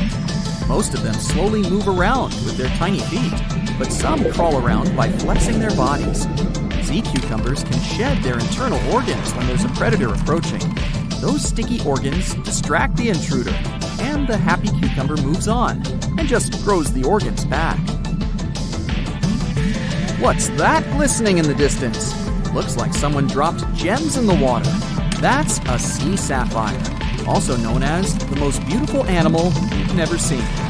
Some males of this type of copepod can change color from deep blue to purple, red, or gold. 1 second later, it's gone. And it's back, shimmering bright. The secret to this magic is that their bodies are transparent and reflect light differently at certain angles. It looks like it's their way of communicating between each other and attracting mates. Female sea sapphires don't have the same superpower, but their eyes are bigger compared to males, probably to spot them from a distance. Males roam wild and free, and their ladies stay in the crystal palaces of strange barrel-shaped jellies called salps. The Heikegani crab lives off the coast of Japan and has a distinct pattern on its shell that looks like a human face. More specifically, the face of an angry samurai, hence the nickname, the samurai crab. The scarlet-striped cleaning shrimp is a natural hitchhiker. It stands on the sea floor and waves its long antennae for fish and sea animals to go down and pick it up. Then it pays for the ride by cleaning the host from bacteria and plankton. Sea salps are often confused with jellyfish, although they're closer to Portuguese man-o'-war. They're very quick to mature, growing from newborns to adults in less than 48 hours.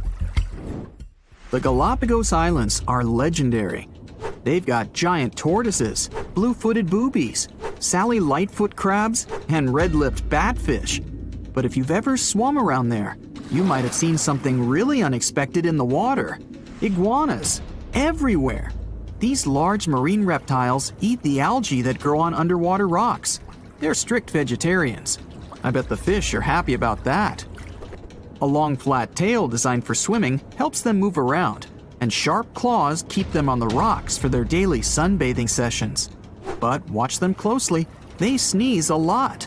They haven't got a cold or anything. They're sneezing out salt. A special gland keeps the salt out of their nose, and they've got to get rid of it somehow.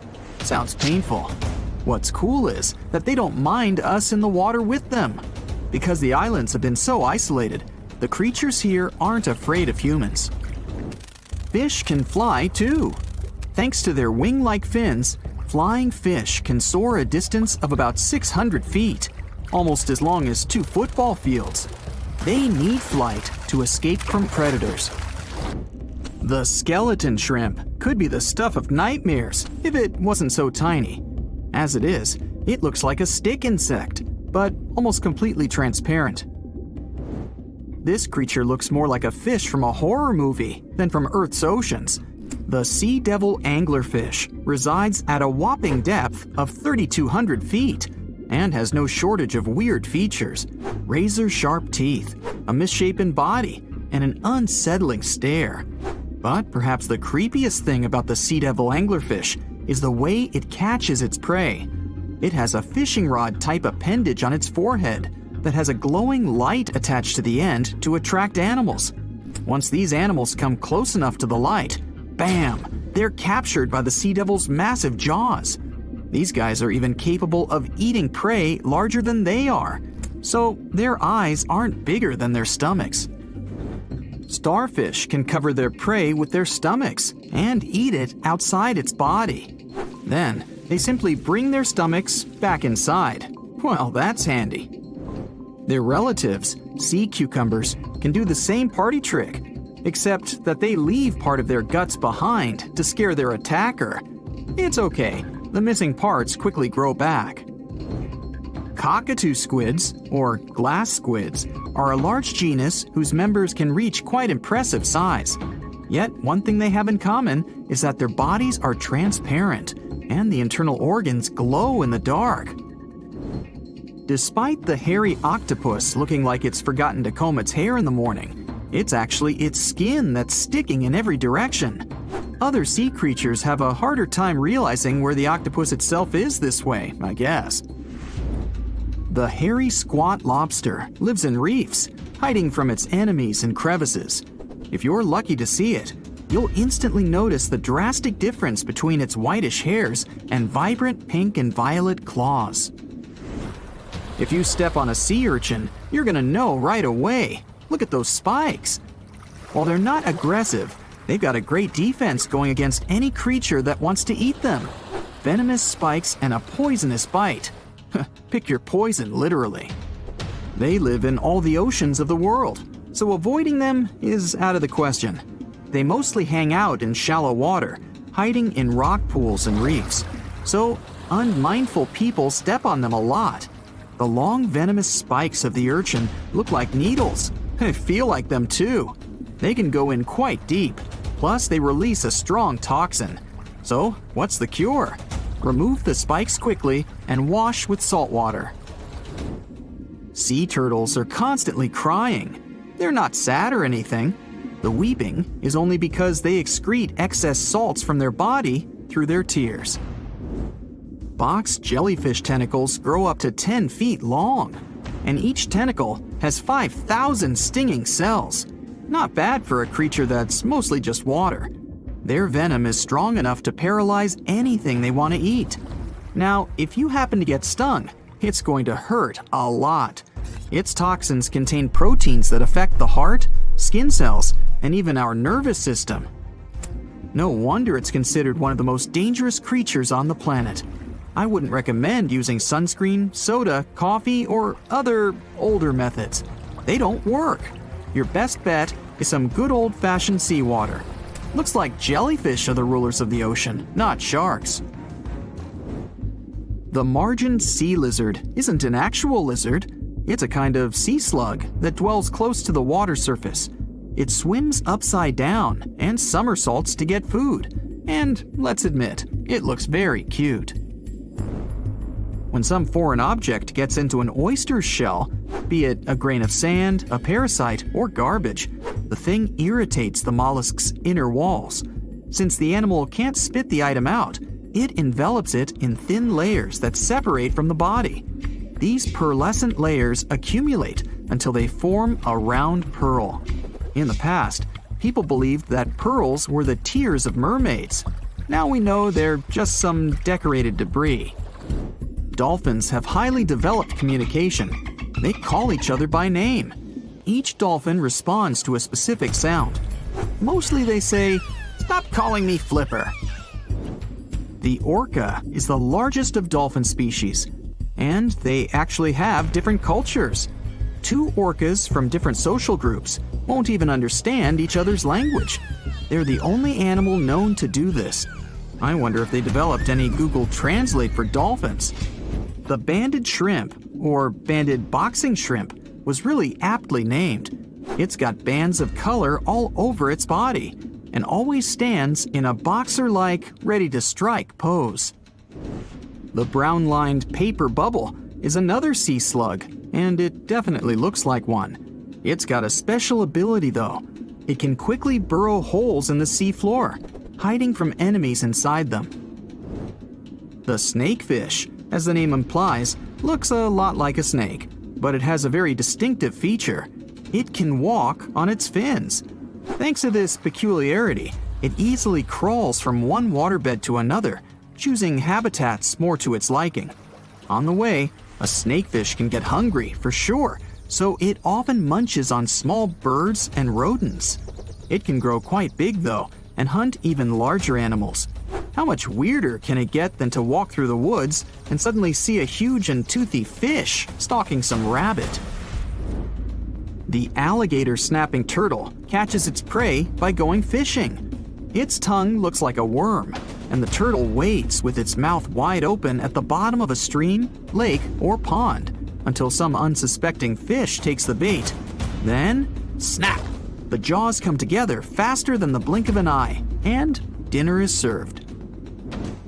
The mossy jellyfish is normally invisible in the dark abyss where it dwells, but when exposed to light, it will reflect it and shine beautifully.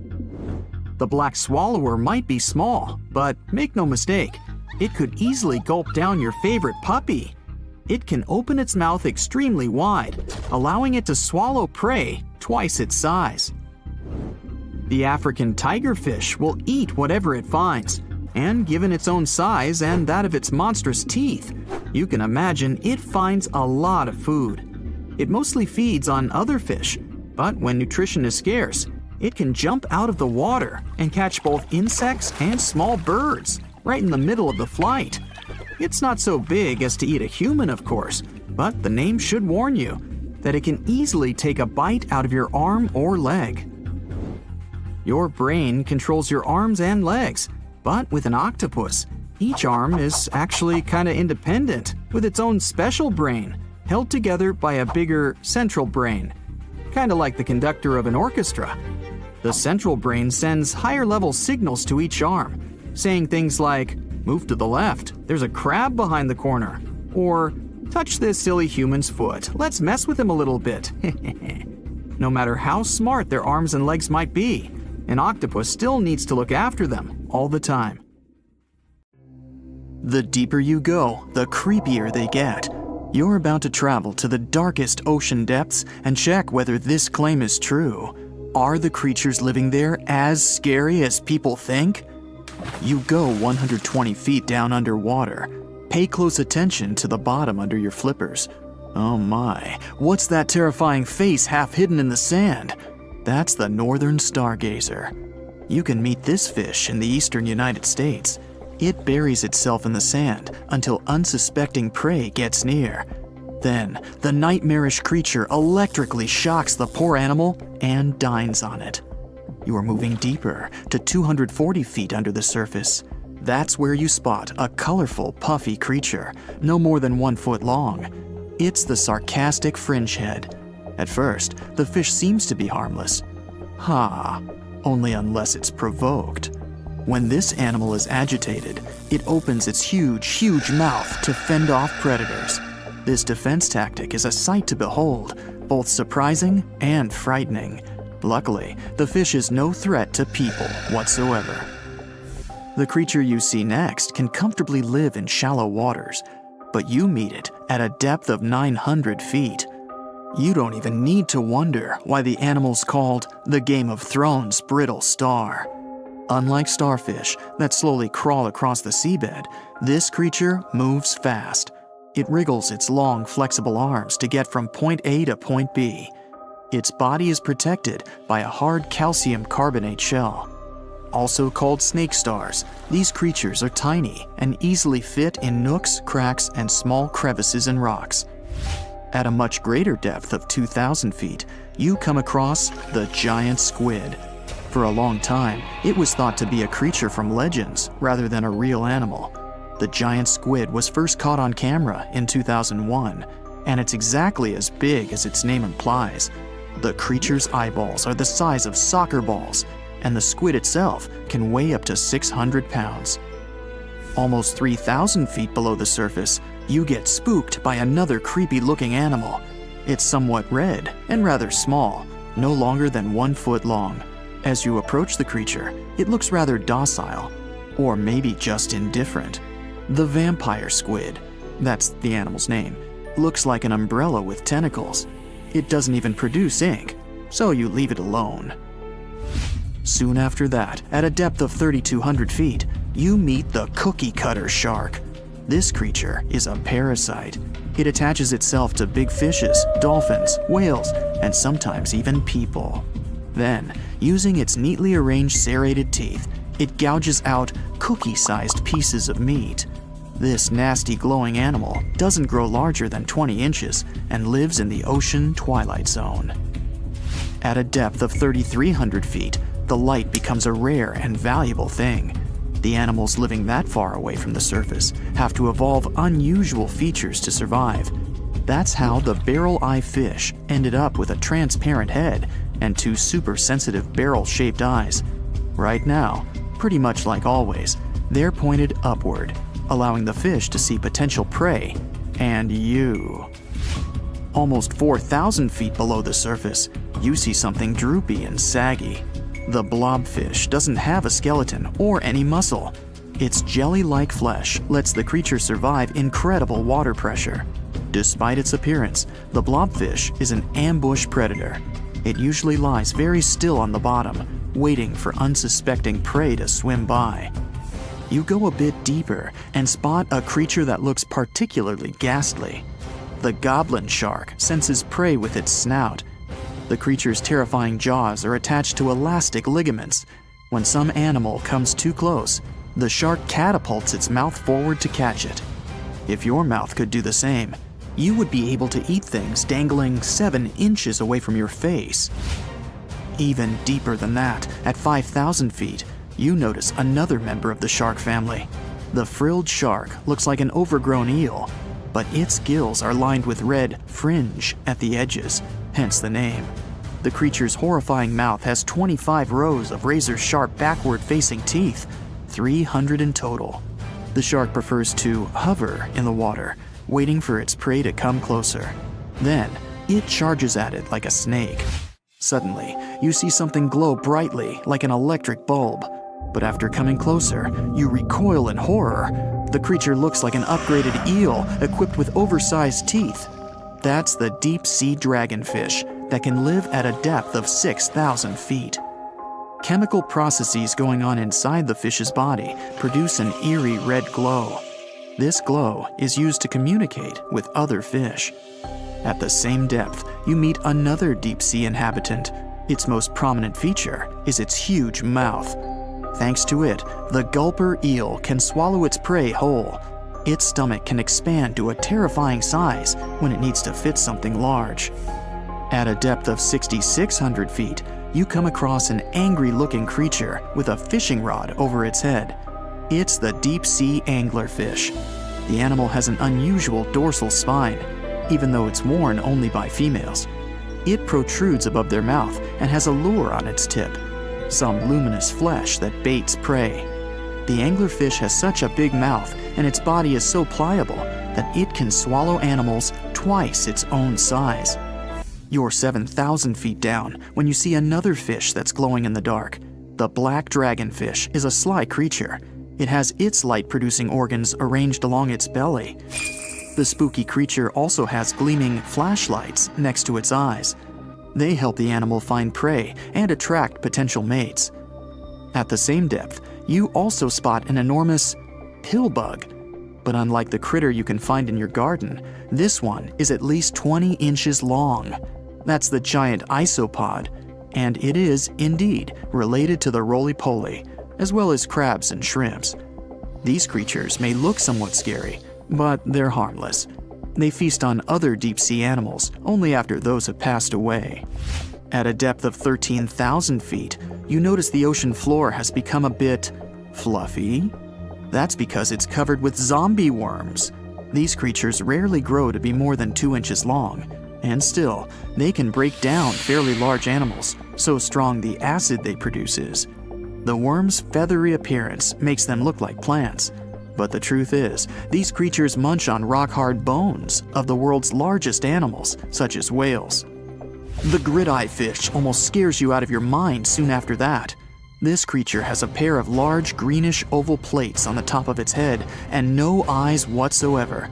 Experts believe that these bony membranes detect light coming from predators, saving the fish's life. You're now 3 miles down below the surface, and that's where you spot something bizarre on the bottom. It's definitely a fish, but it's standing on the ocean floor on 3 long, rigid legs. Ah, it's the tripod fish. Curious rather than scary. This creature has adapted to the almost complete darkness by giving up on its vision. It has to rely on vibration and touch to sense prey. And then, the fish uses its fins as hands to transport food directly into its mouth. You don't have time to go any deeper before you spot the faceless fish. This slightly off-putting creature has no eyes. and its mouth, smiling a Mona Lisa smile, is underneath its body. For the first time, the faceless cusk, which is the creature's official name, was seen more than a century ago. The next time it happened was only in 2017. Once you've reached a depth of 6 miles below the surface, you see deep-sea cucumbers. These bizarre creatures are much bigger than their shallow water relatives. They spend most of their time on the sea floor. But if they need to escape predators, they are able to swim away. Deep-sea cucumbers have bright purplish coloring, tiny feet, and tentacles that surround their mouths. Cute. The question is, why do these deep-sea creatures look so scary? Life is very different there, at the bottom. Tremendous water pressure, a lack of food, and constant darkness. You have to adapt to survive in such extreme conditions. Think you know what lurks in the depths of the ocean? While nearly 95% of our oceans haven't been explored yet, it's hard not to let your imagination run wild.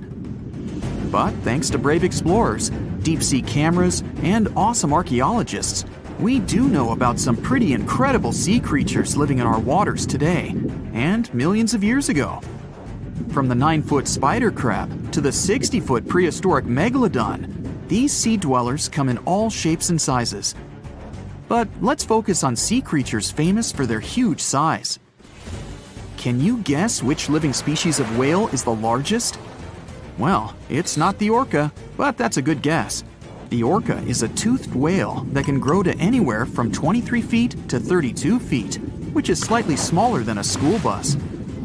How about the narwhal? Nope, they're not the biggest either. These unicorns of the sea live mainly in Arctic waters and only grow 13 feet to 20 feet in length, and that's including their 9-foot tusk. Tired of guessing? Okay, I give in. The largest whale that still exists today is the blue whale. At a jaw-dropping 82 feet to 105 feet, the blue whale is not only the biggest whale we know of, but is currently the largest animal to have ever lived on Earth. Seriously. These animals are bigger than a T-Rex, and even the prehistoric megalodon. If you were to put a blue whale next to a school bus, it would look like it could swallow it. Think about that. According to National Geographic, a blue whale's tongue can weigh the same as an elephant. And their hearts can weigh as much as a car. That doesn't even sound possible. It's no wonder these giants need to eat about 4 tons of krill every day. While there aren't too many animals living today that can compete with the blue whale's epic proportions, there is an entirely different species that is a good contender, and it's not quite what you would expect.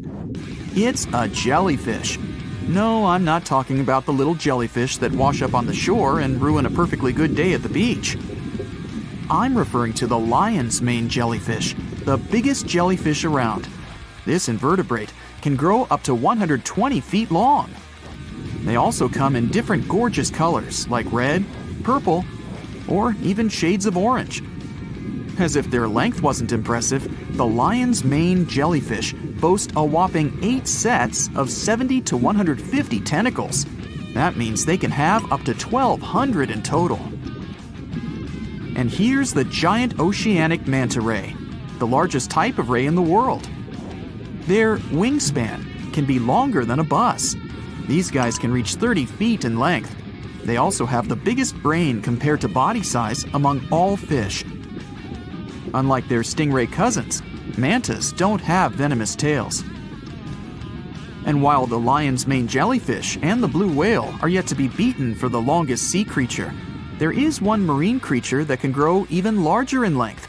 The Portuguese Physalia physalis, tentacles and all, can reach a length of 165 feet long, and that's according to mentalfloss.com. While this thing may look a lot like a jellyfish, it's actually known as a siphonophore, and there are hundreds and sometimes thousands of them that are genetically identical. Their long tentacles help the organism catch prey, and its sting is fatal to most animals, even humans in some cases. What's even creepier is that if one of the tentacles comes off the organism for whatever reason, it can float around the water for days before decomposing. Even if it's detached, this tentacle can still sting you. but don't go running out of the ocean just yet. Your chances of being hurt by a Portuguese Phacelia phasalis sting are pretty slim. However, if you do get stung, the side effects aren't pretty, with welts, stomach cramps, an elevated heart rate, and an upset stomach. While you don't want to go anywhere near these long creatures, they sure are pretty to look at. Check out all those colors. The Shastasaurus is the biggest marine reptile that has ever existed. These predators lived during the late Triassic period, about 210 million years ago. These amazing giants could reach lengths of up to 69 feet and weighed more than 75 tons. This made the Shastasaurus as heavy as a blue whale. And if you could stand this creature up vertically, it'd be as tall as a 7-story building. Despite appearances, the Shastasaurus was actually pretty slim for its size. Its ribcage was only 6 feet across. You'd think that this big guy was chowing down on other dinosaurs, but that's not the case at all. This reptile survived on a diet that consisted of small fish and cephalopods, like octopuses and squids. The Albertonectes is a bright representative of the plesiosaur family, meaning that this marine reptile had a small head on an incredibly long neck and large flipper-like limbs that helped it move through the water. These creatures occupied the seas around North America 76 to 70 million years ago.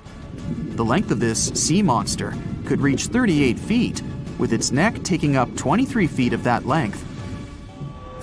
Its neck was a true record breaker. It had a whopping 76 bones in it. No other animal known to humankind has had so many vertebrae in its neck. Scientists aren't sure why they needed such a lengthy neck. They might have used it to collect shellfish off the seabed, or perhaps it helped them capture their main prey, fish and squids. This aquatic reptile also had gastroliths in its stomachs. Some of them were as big as 5.5 inches in diameter. The Tylosaurus belonged to the Mosasaur family. It dominated the shallow seas of North America about 85 to 80 million years ago. This was an enormous predator, with the biggest representatives reaching 45 feet in length. It had a narrow hydrodynamic body with a blunt, powerful head that the animal used to ram and stun its prey. Its body was equipped with agile flippers and a long tail decorated with a maneuverable fin. The Tylosaurus was a carnivore, and its diet included not only fish, turtles, and small sharks, but also other mosasaurs, plesiosaurs, and flightless birds. Meet Ophthalmosaurus. This prehistoric reptile thrived during the late Jurassic period and lived in oceans all over the world. Ophthalmosaurus weighed somewhere around 6,000 pounds and grew to approximately 16 feet long, according to newdinosaurs.com. That's about the same length as the beluga whale that exists today. It's too bad these guys went extinct before we had a chance to see them ourselves, as their cartoonish wide eyes and dolphin-like features are pretty darn cute. Of course, the Ophthalmosaurus evolved over time to become ophthalmologists, or eye doctors that we know today. No, that's just a lie. Just testing you. The Mosasaurus is a truly gigantic predator that dominated the seas all over the world about 66 million years ago. According to fossil evidence, some specimens could be more than 50 feet in length. This fact makes the Mosasaurus the biggest marine carnivore of its time. One of the most terrifying things about this creature was its crocodile-like head, decorated with literally hundreds of razor-sharp teeth, neatly organized in 2 rows on both jaws. The thing is that it was pretty challenging for the Mosasaurus to grab its prey in the water. That's why it had all these teeth, plus something special: pterygoid teeth anchored to the bones on the roof of its mouth. This made hunting and holding onto its prey much easier. The Styxosaurus belonged to the plesiosaur family and lived during the late Cretaceous period, around 85 to 70 million years ago. Upon first glance at this dinosaur, you might mistake it for a sea snake, and it'd be an honest mistake. Styxosauruses were about 35 feet in length, but over 16 feet of that consisted just of their long snake-like neck. They had a comparatively small body and weighed approximately 4 tons. Their mouths were full of razor-sharp cone-shaped teeth that they used to catch fish. They didn't need to chew their prey, thanks to the 200 small stones called gastroliths in their bellies that probably aided in digestion. At the same time, some scientists believe that the Styxosaurus used these stones to sink to the ocean bottom in search of particular types of fish. Looks kinda like Nessie to me. There's a creature somewhere deep in the ocean looking for prey that would make Dracula himself proud. It's been around since before even the dinosaurs walked the earth. It has no bones or jaw, but it doesn't stop this underwater vampire from hunting. The name of this eel-like parasite is the Pacific lamprey. The English monarch loved this fish so much that he defied doctors' orders to stop eating lamprey flesh. He got sick every time he'd have the original gooey fish. But the lack of bones and the fact that this lamprey tastes like slow-cooked beefsteak made the royal fall in love with the fish once and for all. The product of this love was a chill in his aged body, some heavy sweating, and some other scary symptoms, which eventually took his life and interrupted his 35-year reign. The lamprey is way better at surviving, as it lived through at least 4 mass extinctions. Its ancient ancestors evolved over 450 million years ago. There are around 40 living species of lampreys still thriving across the world. The Pacific lamprey is just one of them. These creatures have cartilage instead of bones, and a third eye, which is a special light-sensing organ on the top of their heads. Instead of a regular jaw, they have a sucker mouth surrounded by teeth. It's perfect for latching onto prey and sipping up body fluids like underwater vampires. Once they pick a victim, they suction it, making a seal that's almost impossible to break. Scientists believe the Pacific lampreys don't munch on flesh. Female lampreys lay up to 200,000 eggs in nests that stay in fresh water for 3 to 4 weeks. Once the larvae hatch, they burrow into sediment and stay under the sand for up to a decade. When they hit their teenage years, these miniature Draculas re-emerge and migrate from freshwater all the way to the Pacific Ocean. This journey isn't the easiest, and it takes some changes to its appearance and physiology to adapt to a huge change in salinity. After several years, they go back to freshwater to reproduce. Pacific lampreys can use chemical clues released by their larval migrating pals to find their way. They can travel hundreds of miles inland to find the perfect spot for spawning and rearing. It's not always the same place they spawned in. Many species of birds, mammals, and other fish can appreciate the fatty flesh of lamprey. This makes them some of the most valuable players in freshwater and marine ecosystems. Another lamprey type, the sea lamprey, is native to the Atlantic Ocean. It's not that dangerous when it's at home, but once it gets to the Great Lakes, it becomes a real threat to the 4 local native species of lamprey. The sea lamprey is up to 4 times bigger than the lake species. It has unlimited food and spawning grounds, and no natural predators here, so it becomes cocky. It secretes an enzyme that doesn't let the blood clot. Once it attaches to some unsuspecting fish, it spends the next several months feeding off of it. And even if the fish shakes the lamprey off, it doesn't have long to live because the mark the predator leaves behind. Sea lampreys aren't interested in humans, but can accidentally latch onto a swimmer. It won't be fatal, but it's not the most pleasant sensation, and you need to get the spot of the impact disinfected. The Australian box jellyfish looks harmless, but it's considered the most venomous marine animal.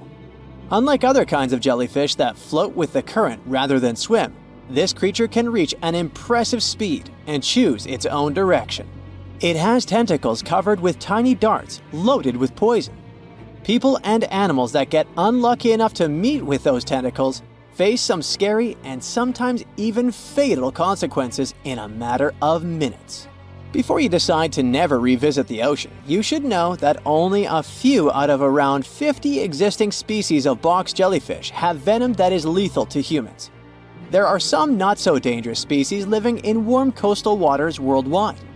And the most dangerous ones are in the Indo-Pacific region and northern Australia. A blue-ringed octopus spots a signature psychedelic color and the ability to take away your life. This cute-looking sea monster likes to spend its time in the soft, sandy bottom or shallow tide pools and coral reefs. It normally hides in underwater crevices, among shells or debris. If you disturb it, the octopus will activate its tiny color-changing organs and demonstrate its blue rings as a warning signal. The next step will be releasing a venom 1,000 times more powerful than cyanide. This venom is more toxic than that of land mammals. The octopus normally uses it to hunt crabs, shrimp, and small fish by pecking them with its beak and paralyzing them. There is no known antidote for the venom, so if you ever see this sea creature, the best you can do is to stay away from it. It bites without any pain, so you might notice when it's too late. The good news is that it's not aggressive and won't go after you unless it's cornered. The reef stonefish are masters of disguise in the underwater world that camouflage themselves on rocks, coral reefs, or just blend into the seabed. They thrive throughout tropical marine waters of the Indo-Pacific.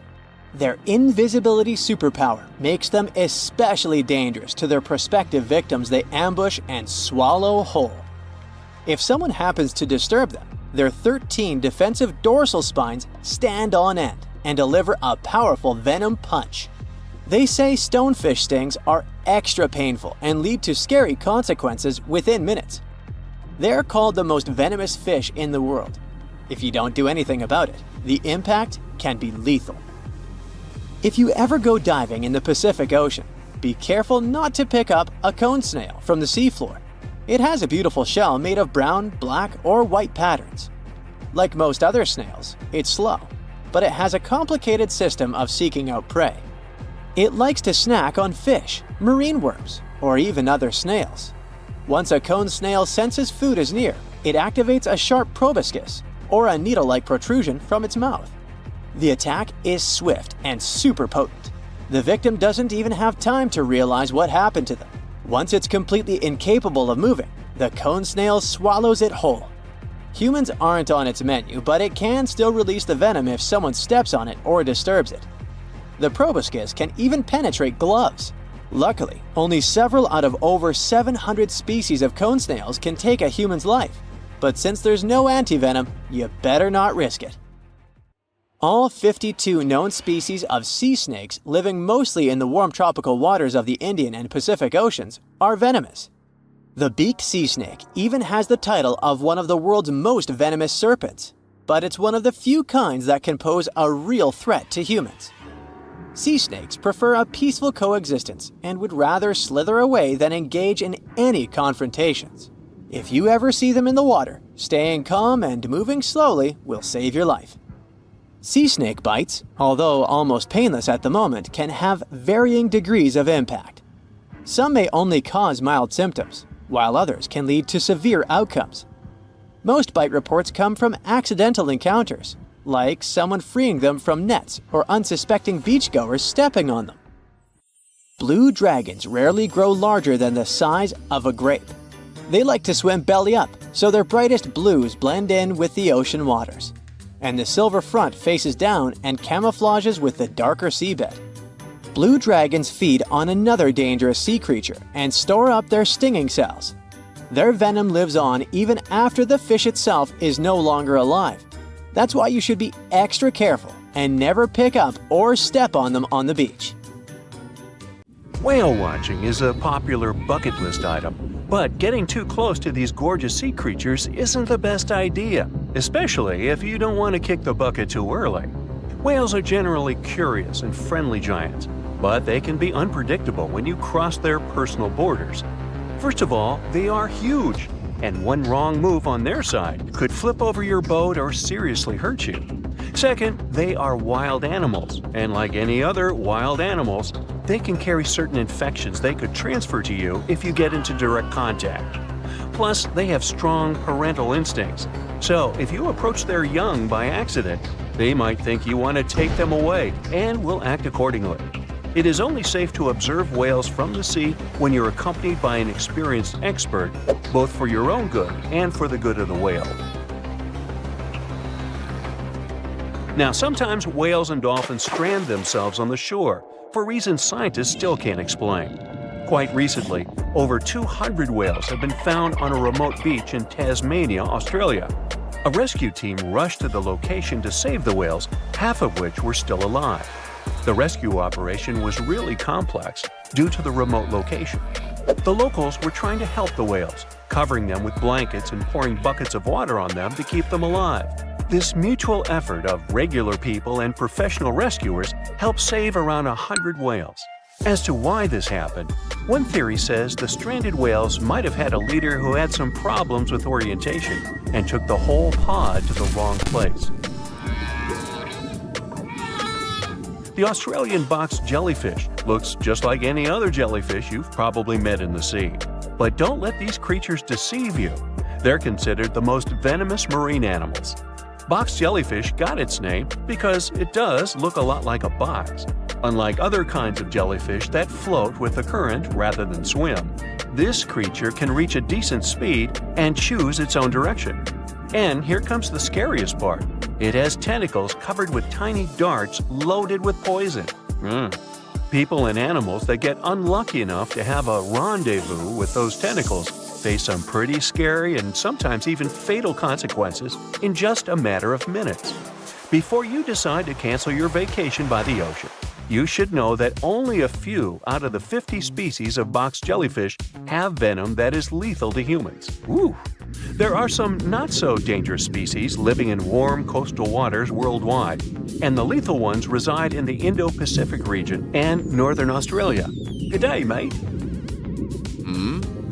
A blue-ringed octopus likes to pretend its only outstanding feature is the psychedelic color, but it can quickly and easily take away your life. This cute-looking sea monster likes to spend its time in the soft, sandy bottom or shallow tide pools and coral reefs. It normally hides in underwater crevices among shells or debris. If you somehow manage to find and disturb it there, the octopus will show you its signature blue rings as a warning signal. And if you don't get the hint, it will introduce you to its other signature feature, a venom 1,000 times more powerful than cyanide. One octopus has enough of it to do away with 26 people within minutes. This venom is more toxic than that of land mammals. The octopus normally uses it to hunt crabs, shrimp, and small fish by pecking them with its beak and paralyzing them. The same can happen to a human victim. You'll unlikely even feel the bite until it's too late. The good news is that there have been no known cases of such incidents since the 1960s. If you don't disturb the blue ring octopus, it will never attack you first. If you enjoy picking shells on the beach, make sure the ones you collect don't belong to a cone snail. It's nothing like its relatives living on land and eating fresh leaves and bark. There are over 500 species of this venomous sea creature, and a few that can really hurt you. These little snails are extremely vicious, just like Jimmy from 3rd grade. They inject their venom through a harpoon-like tooth. The consequences of this injection can be quite terrible for you. Now, are you afraid of snakes? Well, I have some bad news for you. You can't escape them even in the water. Certain kinds of these creatures have adapted to live both on land and in the sea, especially in the warm waters of the Indian and Pacific Oceans.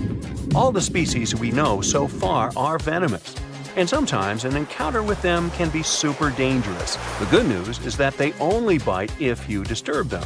So the safest way to go is in the opposite direction of these slithery sea creatures. Not only venomous sea creatures present a danger to you while you're in the water. Strong earthquakes sometimes cause the formation of massive ocean waves.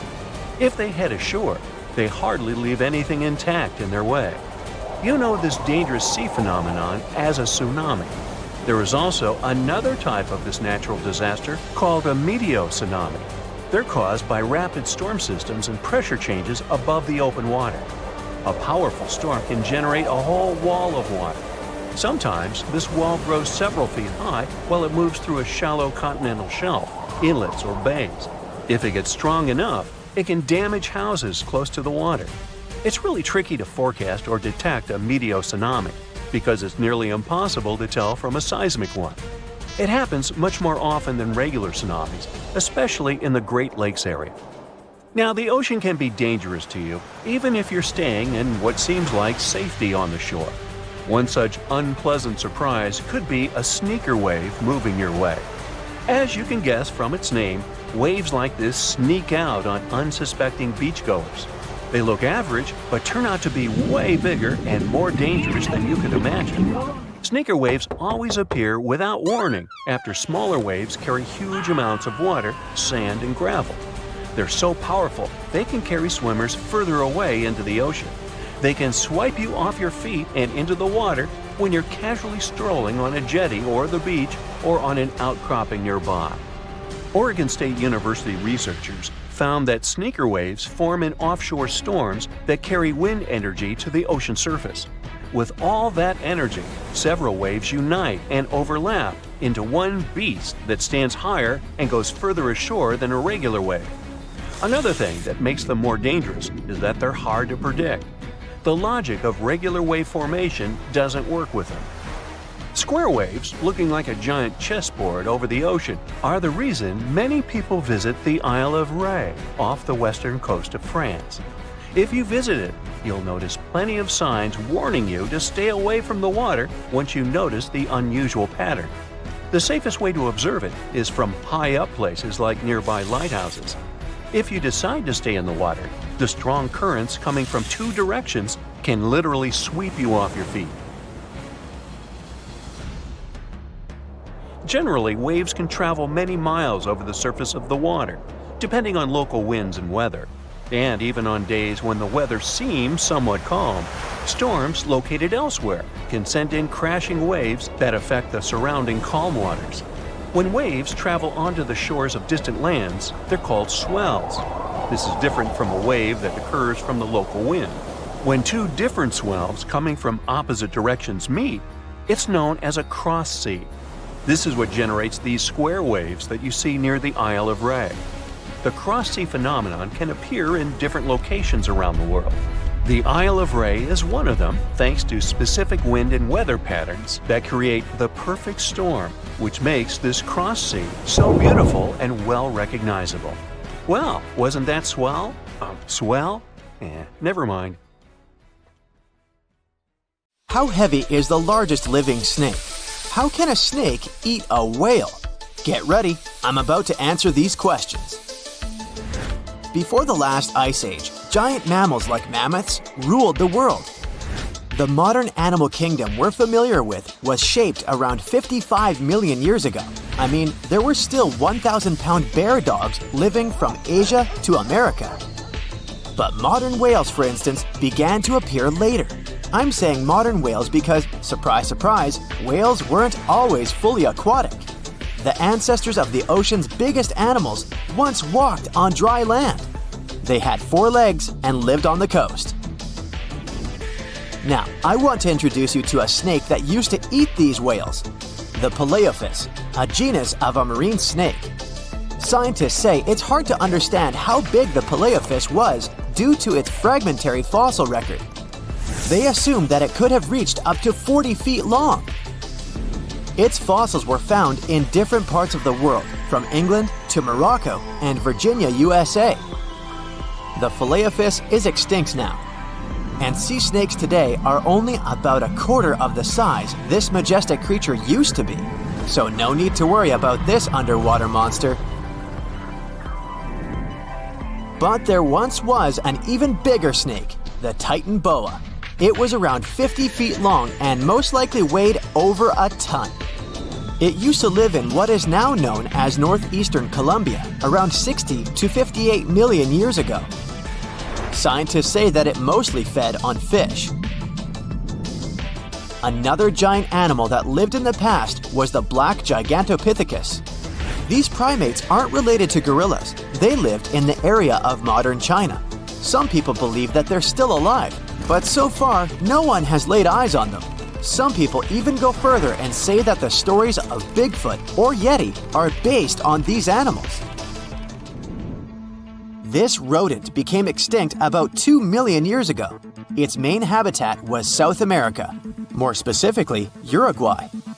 What's astonishing about this species is that it was the largest rodent ever known. It was bigger than a bull. Scientists believe that it weighed up to 1,000 pounds. A distant relative of this rodent is still alive today. It's called the pacarana. It's a rare animal that lives in South America. It weighs up to 33 pounds and measures up to 31 inches, not including its cute and fluffy tail. The Arthropleura was an insect that lived in prehistoric times. Imagine a giant millipede measuring up to 8 feet in length. Here you go. It was one of the largest land animals of its era, about 315 million years ago. The Arthropleura's shell was covered with tough plates. These plates were there to protect the creature from damage. Most of the time, it burrowed into the ground to avoid becoming some other animal's dinner. Meet the megalodon. Millions of years ago, this shark lived in the ocean and ate other marine creatures. It had wide teeth, and its jaws were so powerful that the animal could finish off its prey with the force of its bite. It was one of the largest sharks to ever exist. Yet, this predator also went extinct. Scientists don't really know the reason. This made me wonder why animals were so big in the past. Nowadays, smaller creatures flee or hide from predators. But apparently, it wasn't like this before. Many centuries ago, animals didn't just run or hide, they fought back. Research suggests that this behavior may have been the most important motivation for prey to grow bigger. A study compared the skulls of ancient animals to those of their modern peers. The skulls of predatory animals have become shorter and narrower, while the skulls of the animals they hunted have become longer and broader. This means that predators learned to become experts in hunting, while prey worked on developing their defense skills. You see, a larger body size was a great advantage because it made it harder for predators to take down the animals they hunted. The bottom line, self-defense made prehistoric animals larger. The second reason why ancient animals were larger is related to their bones. They had hollow bones, which are lighter than solid bones. This type of bone allowed large animals to move quickly. Let's take sauropods. They were a dinosaur subgroup. Sauropods had giraffe-like long necks and snake-like long tails. Compared to their body size, their head was really tiny. But since their bones were quite light, they could move around without having to carry additional weight. The eating habits of these animals were also related to their body size. When experts examined the fossils of one extinct mammal species, they found out that these animals had a diet that was high in nutrients and low in fiber. And this mammal was the largest land animal of its period. In other words, following this diet, mammals could grow to be very large. There was plenty of food out there, so they didn't have to worry about finding it. Fun fact, these animals also took chewing out of the picture. They could swallow their food in large pieces instead of taking small bites. Environmental conditions also played an important role in the evolution of larger animals in prehistoric times. Those animals tended to live in warm, moist climates that provided them with a lot of food. They didn't have to compete for food sources. Researchers believe that because of these conditions, natural selection worked in a certain way. I mean, body size was more important than such traits as agility and speed. Oh, and did you know that large animals tend to produce more carbon dioxide? And ultimately, a bigger volume of carbon dioxide increases the amount of vegetation in the animal's habitat. As for the abundance of oxygen in the atmosphere at that time, it could be another vital element for some animals' growth. A good but scary example of an animal that benefited from the high levels of oxygen can be the cockroach of the Paleozoic era. At that time, cockroaches were the size of modern house cats. Now this one would give me the chills if I ever faced it. Ugh. What about today? Well, there are over 3,000 species of snakes on Earth. The smallest snake in the world is the Barbados thread snake. It's only around 4 inches long when fully grown, and the largest one? It's the reticulated python. This snake reaches around 20 feet in length. The longest python was discovered in 1912. It measured 32 feet long. As for the largest and heaviest reticulated python, it was named Medusa. Medusa was approximately 25 feet long and weighed 350 pounds. These reptiles lived in Southeast Asia in rainforests, woodlands, and grasslands. Don't be confused though, the reticulated python isn't the heaviest snake in the world. This title belongs to the green anaconda. It weighs approximately 500 pounds. Green anacondas are found in South America and Trinidad in damp, humid areas. I have a bonus for you. Here is a flying snake. You can find these snakes in Southeast Asia. They don't fly like birds, of course, but they do use the power of flight. They can go as high as 300 feet. They leap from tree branches into the air. Once they take off, it's all about aerodynamics. Their main technique is flaring their ribs and pulling in their abdomens. While airborne, they undulate from one side to another and slightly up and down.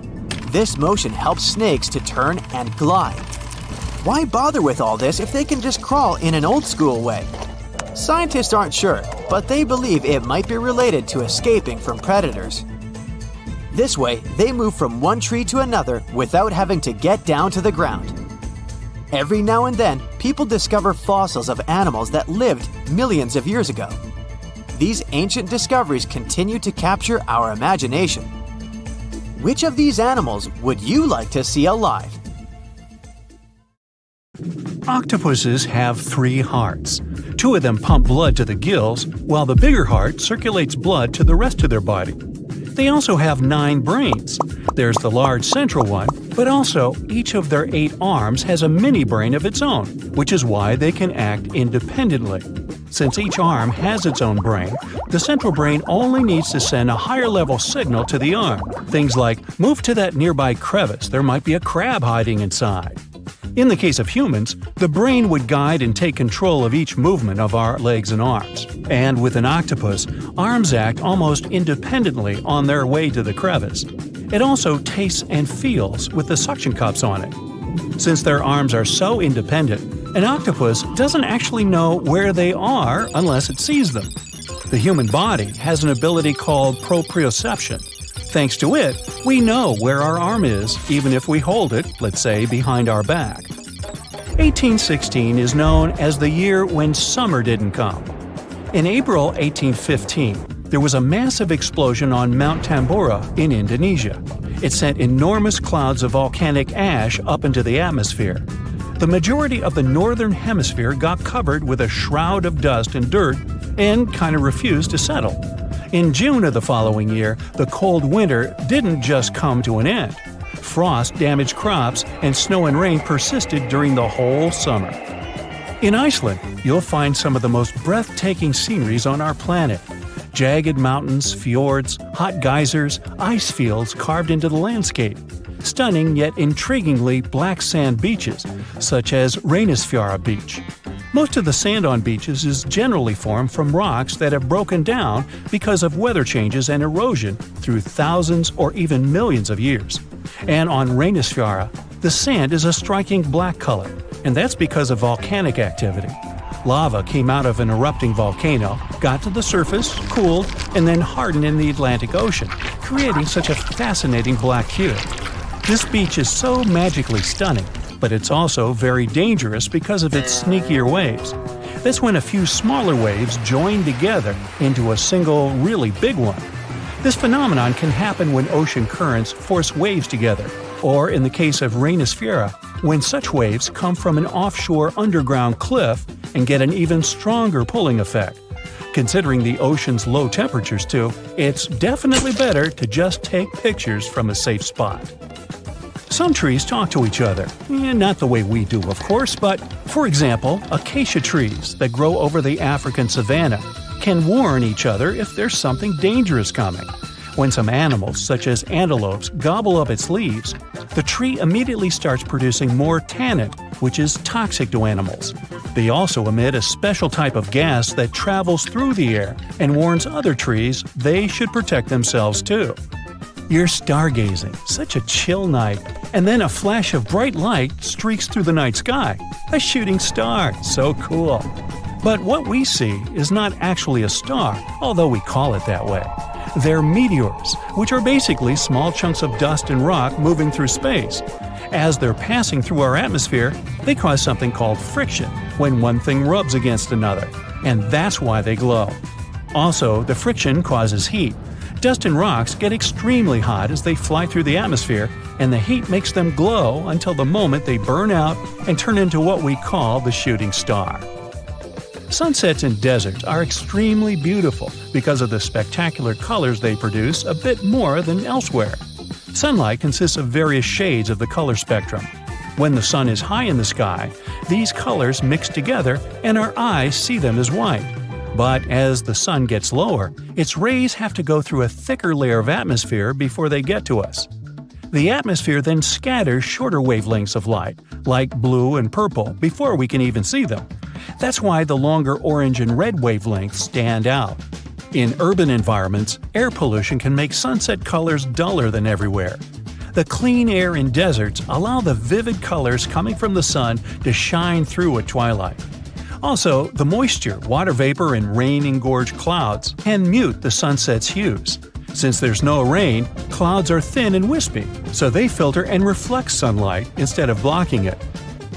Bamboo grows really fast. It's actually the fastest growing plant on Earth, sometimes growing about 3 feet in just one day. You can find it in dense forests, where only a little light gets to the ground, which means bamboo is under strong pressure to reach the sunlight as quickly as it can. There's an underground stem that connects bamboo shoots to their parent plant, so the shoot doesn't really need leaves of its own until it gets to its full height. Also, bamboo grows faster than other plants because it doesn't waste its time and energy on growing rings that thicken the stalk. It's just a thin, hollow stick that grows straight up.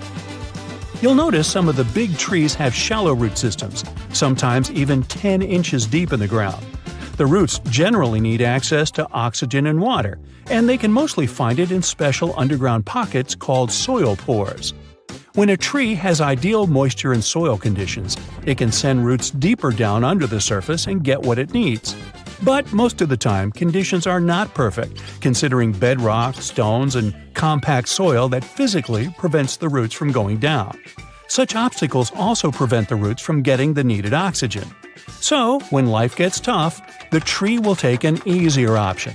Its roots will stay close to the surface and spread out in different directions. Drought conditions are another reason trees can have shallow root systems. By staying closer to the surface, they can take most of the rainfall collection. Plants are exposed to the sunlight most of the time, but they still don't get sunburn. They appeared on land about 700 million years ago, and one of the key things they needed to survive was something that would protect them against the ultraviolet rays coming from the sun. Those in the sea had seawater as protection. UV radiation is mostly responsible for sunburn, so land plants developed a special protein that detects it. This protein sends signals to the cells to protect the plant from the damage and effects of UV radiation. Basically, it's like they produce their own natural sunscreen, but this still doesn't mean they're 100% protected. You know that common belief that if you water plants in the midday sunshine, this can cause their sunburn?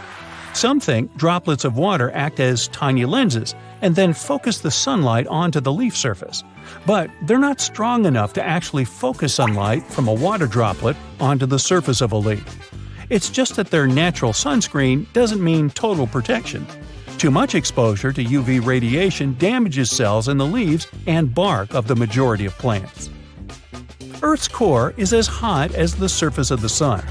You'd think it could easily melt our entire planet, especially since the core is only 1,800 miles away from the surface. If the sun were so close, we'd be like French fries.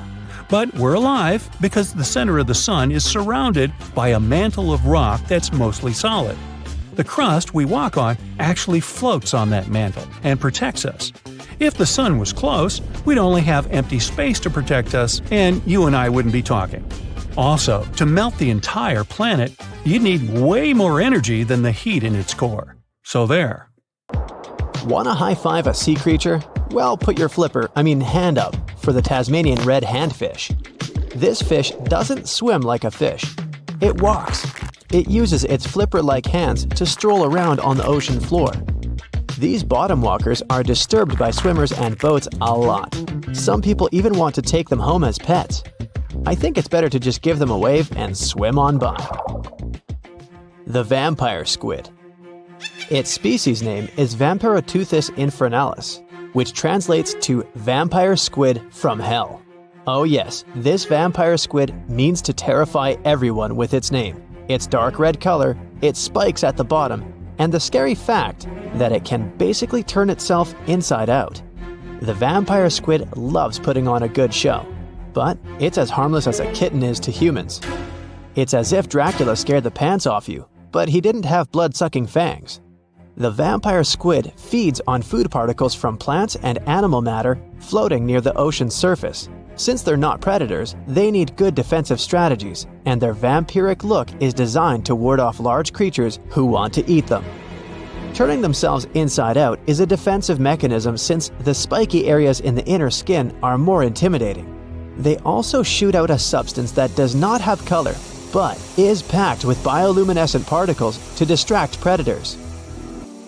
The vaquita. Going out on a boat off the coast of Mexico sounds like the perfect vacation. The sun, the blue water, the most endangered sea creature. Wait, what? The vaquita isn't dangerous, but don't expect it to stick around to say hello or sign any autographs. It's incredibly shy. This little cow, that's what it means in Spanish, is one tiny sea mammal. With those black markings around its eyes, it looks more like a sea panda to me. Seeing one should make you feel very special. They're on the brink of extinction, mostly because they got caught by accident in fishing nets. It's estimated that there's only 10 left in the wild. The blue dragon. This little creature looks like something out of a kid's fantasy movie. It's called the blue glaucus, casually referred to as the blue dragon or blue angel. It can be found in many places, the Atlantic, Pacific, and Indian Oceans. It's kind of a mollusk and it only grows to be about an inch long. What you think is the back is actually the mollusk's bright underbelly. It regularly floats on its back so that its blue colors help it camouflage with the water's waves. The blue dragon isn't just pretty, it's also smart. It usually feasts on Portuguese man-o'-wars, also known as Physalia physalis.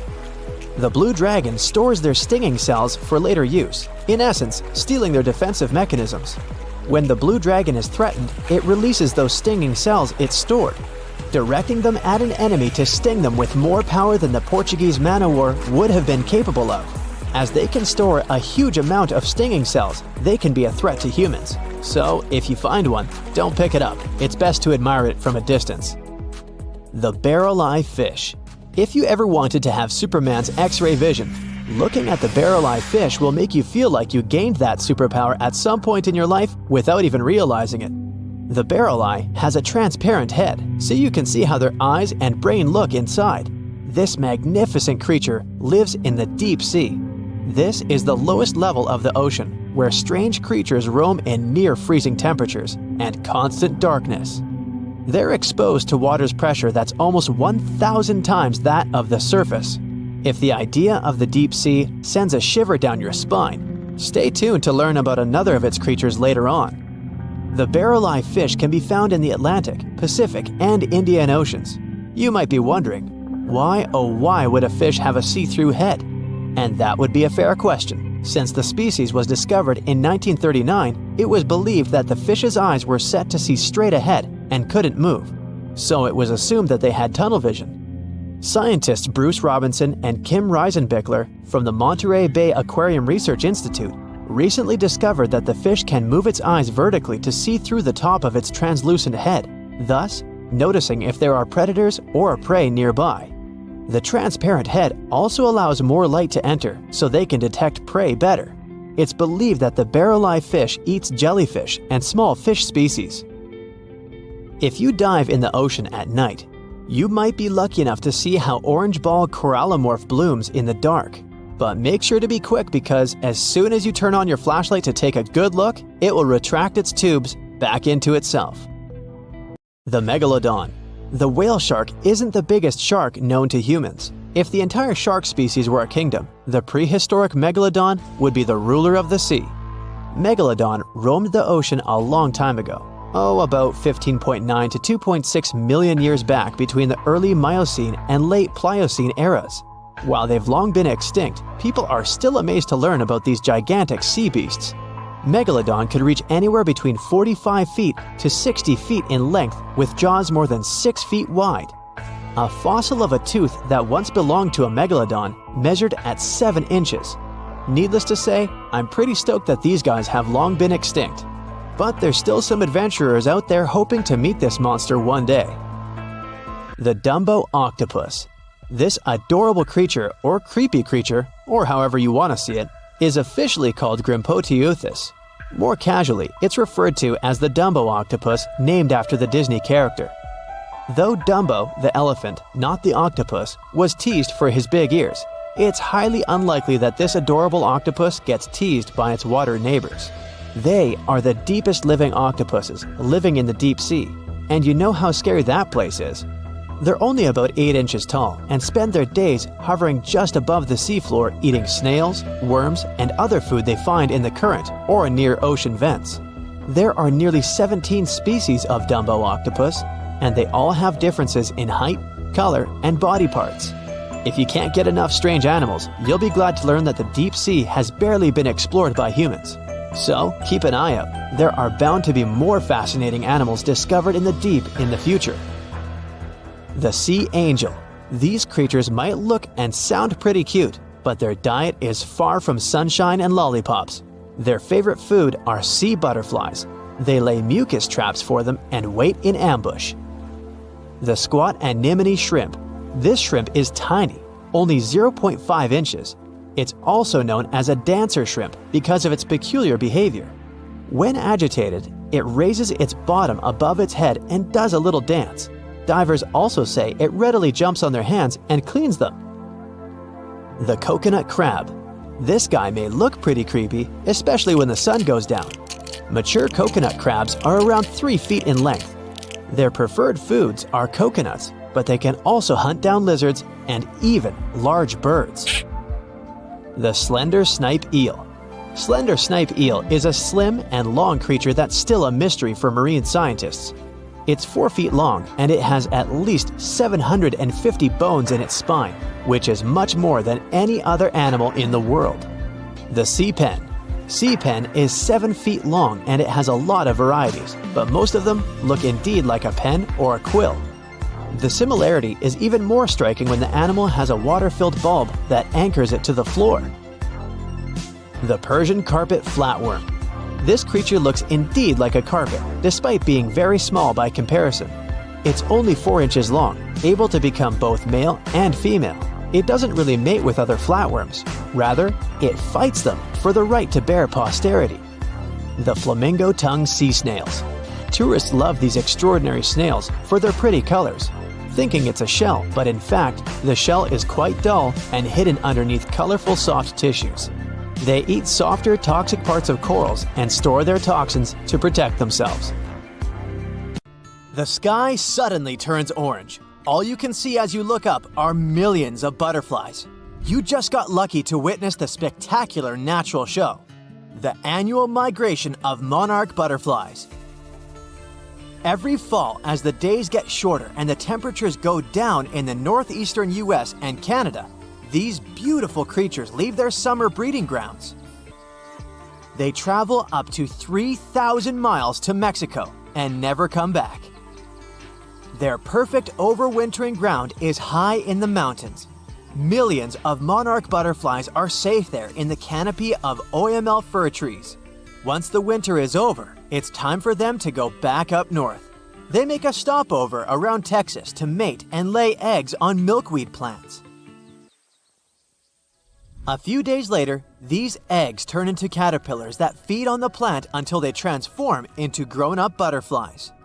Now, it's their turn to continue the journey up north until they find a new breeding ground.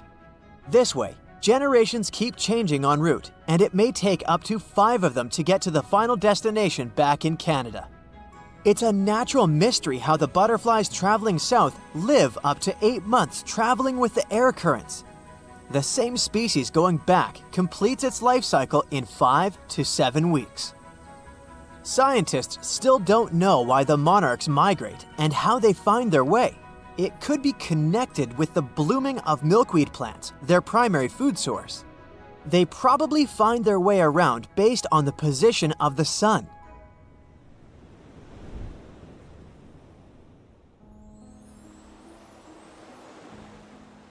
Humpback whales are real champions when it comes to migration and size among mammals. They cover a distance of up to 5,000 miles following their lunch. In the summer, they move towards the poles to colder waters, where there's plenty of krill and small fish. In the winter, they go south towards the equator's tropical waters. They also travel to mate. They have specific locations where they gather to do it. During the winter breeding season, you can hear male humpback whales sing, most likely to attract females or mark their territory. They produce a long series of calls and can repeat the same song for several hours. When the song changes, all singers that are currently migrating pick up the new tune. It's amazing how they do it when the distance between groups can be over 3,000 miles. Sea turtles migrate for more sentimental reasons. For hundreds of millions of years, these cute family guys return to the exact place where they were born to lay their eggs. They can cover up to thousands of miles, mostly when the seasons change and the waters are of a comfortable temperature. It could take them years, since some of them travel across the Pacific Ocean between Indonesia and the west coast of the United States and Canada, which is a total of 10,000 miles. But how do they find the exact spot they need if their parents can't just send them a geotag? Scientists have found out that they navigate using the invisible lines of the Earth's magnetic field. It turns out that each part of the coastline has its unique magnetic characteristics. The turtles remember theirs and travel using their internal compass. The magnetic field changes slowly but surely, so they have to shift their nesting sites accordingly. Salmon are born in freshwater streams and move to the ocean as juveniles. Atlantic salmon are brown and spotted as they cover hundreds of miles in fresh water and turn silvery in the ocean, where they travel for up to 1,000 miles. Adult salmon stay in the ocean for 1 to 5 years, feeding mostly on zooplankton. Then it's time for them to go back to freshwater to spawn. On their way back to the breeding grounds, they have to ascend thousands of feet against the current in mountain streams. This challenging journey is called a salmon run. They set on this run because they know the stream they're headed to will be good for spawning, and they'll meet the right species to mate with. Young salmon remember the smell of their home stream and probably even take note of various points along the way to the ocean to find it again. Just like sea turtles, they use the Earth's magnetic field as a compass for their travels. Pacific salmon and most male Atlantic salmon only live for a few weeks after spawning, and some female Atlantic salmon survive and migrate back to the ocean. Caribou, better known as reindeer, are the champs when it comes to migration distance among land mammals. Every spring, they cover a distance of around 400 miles in Alaska, from their winter to their summer feeding grounds. Individuals cover up to 3,000 miles, but herd migration is way more spectacular. The largest herd has at least 260,000 members, and its migration territory covers an area larger than California. Scientists put radio tracker collars on some herd members and take thousands of photos to count them all. This census is organized every 3 years in good weather conditions to see if the population figures are rising or falling and track their migration patterns. Caribou grow through all this migration trouble to safely raise their newborn young. They reach remote grounds where golden eagles, wolves, and grizzly bears won't bother the youngsters during their first, most vulnerable days. Another good excuse to hit the road up north for them is to save themselves from mosquitoes, which would be a huge problem in warmer months. Plus, they get fresh seasonal foods from the areas they stay in. Their migration helps fertilize the grounds they pass by, which means the tundra should thank them for regenerating and protecting its grasslands. Wildebeest, also known as gnus, are relatives of antelopes and gazelles. They spend most of their lives in the Serengeti plains of southeastern Africa, grazing on the grassy savannas. Every year at the end of the rainy season, normally in May or June, millions of wildebeest head northwest in search of greener pastures and then back again. This migration is so spectacular that it's considered one of the 7 wonders of the natural world. Sadly, not all wildebeest make it to their final destination, as they have to cross rivers full of giant crocodiles and pass by hungry lions and other predators.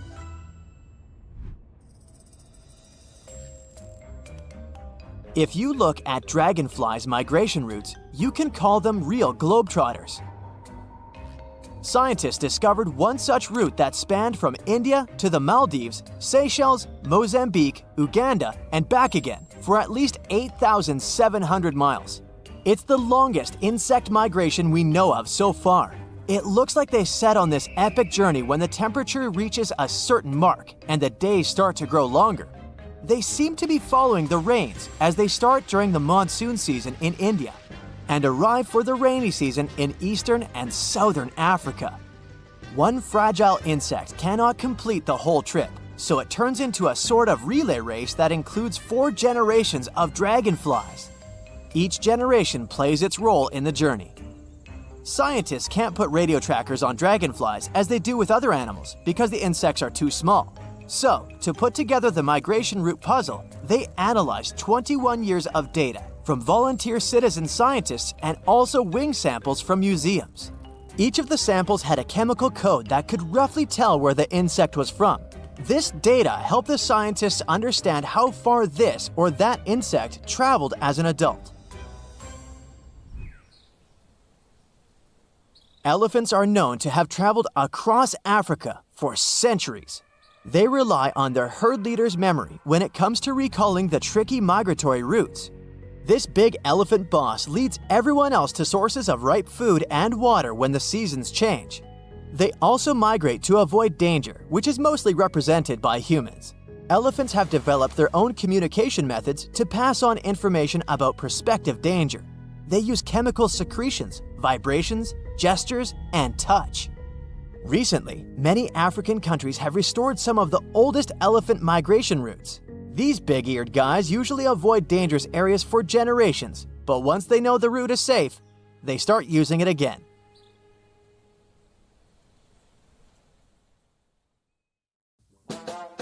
Now, one of the most common animal myths is that mice love cheese.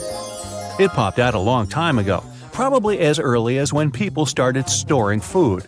Since mice are regular visitors to human homes, they were constantly looking for food they could eat. People used to store grains in glass jars. They also kept their meat hanging up high. But they'd lay the cheese on the shelf, which was an easy target for all the unwelcome pantry visitors like mice. So they ate it because they couldn't reach anything better. But a mouse will definitely more likely go after chocolate or some other sweet thing than the cheese. Who can blame them? Now, flamingos don't really stand in the water on one leg so they wouldn't get cold. This is just a simple way for them to spare the effort. It's exhausting for us humans to stand on one leg, but for them, this is the most stable position possible considering their peculiar anatomy. This pose doesn't require any muscular work. Now I'm jealous. One of the most widespread and oldest myths out there is that ostriches hide their heads in the ground every time they're scared. A long time ago, researchers thought ostriches weren't very smart because they bury their heads in the ground without being aware the rest of their large bodies are still out there, where everyone can see them. In fact, ostriches do it when they want to swallow sand and pebbles to boost their digestion or just turn over the eggs they lay in their nests. And even then, they technically don't bury their head, but put it near the ground. Otherwise, with its head in the sand, the poor thing wouldn't be able to breathe. No reason to think of an ostrich as a frightened bird. Like some other animals, it will flee if it senses there's a danger coming. And in some situations, it'll fight back and defend itself. And that's one angry bird. What do you think is the largest thing a blue whale can swallow? Well, we're talking about the biggest animal ever known to have lived on our planet. It can grow up to 100 feet long with a weight of 200 tons. Its heart is as big as a car, and its tongue can weigh as much as an average elephant. It's easy to imagine a blue whale swallowing cars, people, and even small ships, perhaps. But it's all wrong. The largest thing it can actually swallow is a grapefruit. Its throat can take the size of a small salad plate. Whales feed on small fish, plankton, and marine crustaceans, so they don't need a bigger throat. But we wouldn't be able to survive the juices inside a blue whale's stomach anyway. It would finish us within 15 seconds, similar to how long we'd last in space without a spacesuit. So don't try this. Camels don't store water in their humps. We're talking about animals with extraordinary resistance to some pretty extreme conditions. They can survive even when drinking water only every 8 to 10 days. But not because they have a secret stash on their back. It's because, when they have a chance to drink, they will swallow 50 gallons of water at one sitting. They mostly use it to replenish 30% of their total body weight, an amount they can lose by dehydration. So, they lose a lot of water but quickly regain it. Their humps are where they deposit fat, but it's not for producing water. The oxygen camels would need to inhale would cause them to lose too much water because it would evaporate through their lungs. That's why they use fat as a nutritional source for energy. This helps them survive in arid regions and times of scarcity. Now, it's a myth that anteaters vacuum ants using their noses. They don't go around looking for ants and hoovering them through their long snouts. Anteaters have very long tongues. Giant anteaters have tongues that go up to 2 feet long. It's the shape of a strand of spaghetti and covered in spiny hooks and sticky saliva that traps ants, up to 160 times in a minute, which means they eat up to 20,000 insects in a single day. That's a lot of bugs. They open anthills using their claws and then do the rest of the work with the tongue. They don't have teeth, so they only swallow all the insects they catch. Movies might have given you a false sense of security when it comes to dinos. Nope, standing very, very still couldn't save you from a raging T-Rex coming after you. It's a myth. The Dino King had bad vision. These beasts may have seen better than modern-day raptors. They had excellent depth perception, something present in today's animals such as eagles and hawks. Even if, by some miracle, the Dino King can't see you or thinks you're just a small tree or some other object because you're standing so still, they had a pretty good sense of smell. So, the better option would be to run because the T-Rex is not as fast as scientists used to think, up to 33 miles per hour. Considering their anatomy, they could move at a speed of 12 miles per hour. Anything faster than that would have caused serious bone damage. But this didn't stop them from ruling the animal world because there were plenty of dinosaurs way slower than them, so they didn't have to worry about food. Another misconception states that owls can spin their heads, neither more nor less than 360 degrees. Their head spinning does have its limit, 270 degrees in one direction. Since they can turn 270 degrees to the left and right, owls have a 540-degree range of motion. Don't worry, if you touch a butterfly's wings, the animal won't lose its ability to fly. It will survive, despite the common myth that says the opposite. Butterfly wings have scales. When you touch them, some scales might shed off, but it's not a bad thing, because they shed off naturally too. Because of sheddable scales, they can escape more easily if they get stuck and trapped in spider webs. Now, the next myth has inspired many movies, books, and TV series scenarios, but no, wolves don't howl at the moon. They typically howl at night, true, but because that's the period of time when they're most active.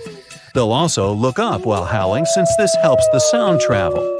That way, other wolves will hear them from around 6 to 7 miles away. And that's why they howl in the first place, to communicate with each other. They make specific sounds for a certain situation. For example, to help a wolf that lost its pack find its way home. The moon just happened to accidentally be there while wolves were communicating. Okay, giraffes only need 30 minutes of sleep a day. That's another myth. They sleep about 4.5 hours daily. It's not that unusual for animal species that are most active during daylight. Studies also show giraffes usually lay down to sleep for less than 11 minutes at a time. Many people believe moles are blind. These small, burrowing mammals actually can see. It's just their vision is really poor and only adapted to recognize light. They're also colorblind. When they're searching for food and navigating the dark underground, these creatures mostly rely on their touch and sense of smell. Now, their sense of touch is sharp, which is why moles can feel nearby vibrations of activity. This helps them avoid danger or find their next meal more easily, like millipedes, worms, centipedes, and other invertebrates. Yum! They're really fast at digging and can dig a couple of inches per minute.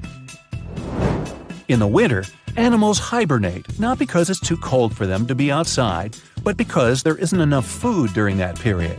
When an animal is in hibernation, its heart rate, body temperature, breathing, and other metabolic activities slow down significantly. That's how they conserve energy. Chipmunks, bats, turtles, snakes, they all hibernate during the winter, which saves them energy for other seasons when they get more active and are capable of getting more food. I'd say bears too, but they're not the true hibernators. If you try waking one up during the winter when you believe the animal is sleeping, you might end up having a bad time. Now, they do slow down, which means they sleep for extended periods of time. They're still not asleep for the entire winter season, and you can easily wake them during their sleep, so let's not. Now, don't believe myths. Earwigs won't lay eggs in your ears. Yup, despite their name, they're not that interested in your ears. Well, at least there's no evidence they'd want to go there. They prefer to spend their time in dark, moist places, such as under tree bark or in soil. So, your ears are off the hook. Today, I'm going to tell you about creatures that had unique features which allowed them to grow to incredible sizes. They were some of the most impressive animals to have ever existed on our planet.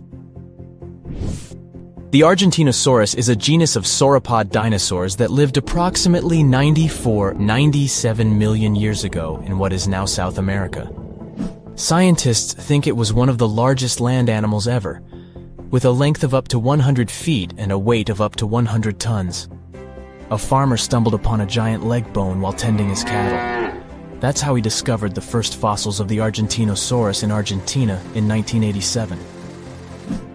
Further excavations uncovered more bones, revealing a massive dinosaur that would have dwarfed most other animals of its time. The Spinosaurus, meaning spine lizard, is a genus of theropod dinosaur that lived around 97 million years ago in what is now North Africa. It is believed to be one of the largest carnivorous dinosaurs to ever exist, with a length of up to 60 feet and a weight of up to 23 tons. The Spinosaurus is known for its distinctive elongated sail-like structure on its back. It was likely used for thermoregulation. It also had long crocodile-like jaws that were lined with sharp teeth. This allowed the creature to catch and eat large prey, such as fish, crocodiles, and other dinosaurs. The first fossils of the Spinosaurus were discovered in Egypt in 1912. The sperm whale, Physeter macrocephalus, is a species of toothed whale that is the largest toothed predator on Earth. It also has the largest brain of any animal species. It is found in oceans all over the world and can dive to depths of up to 7,000 feet in search of food. You can easily recognize sperm whales by their massive, block-shaped heads, which can measure up to 1/3 of their total body length. They have dark brown or grayish-blue skin and a distinctive wrinkled appearance. The Titanoboa is an extinct genus of a giant snake that lived approximately 58 million years ago. It is considered to be the largest known snake ever. It could grow up to 42 feet and weighed around 2,500 pounds. The first fossils of the Titanoboa were discovered in a coal mine in Colombia in 2004.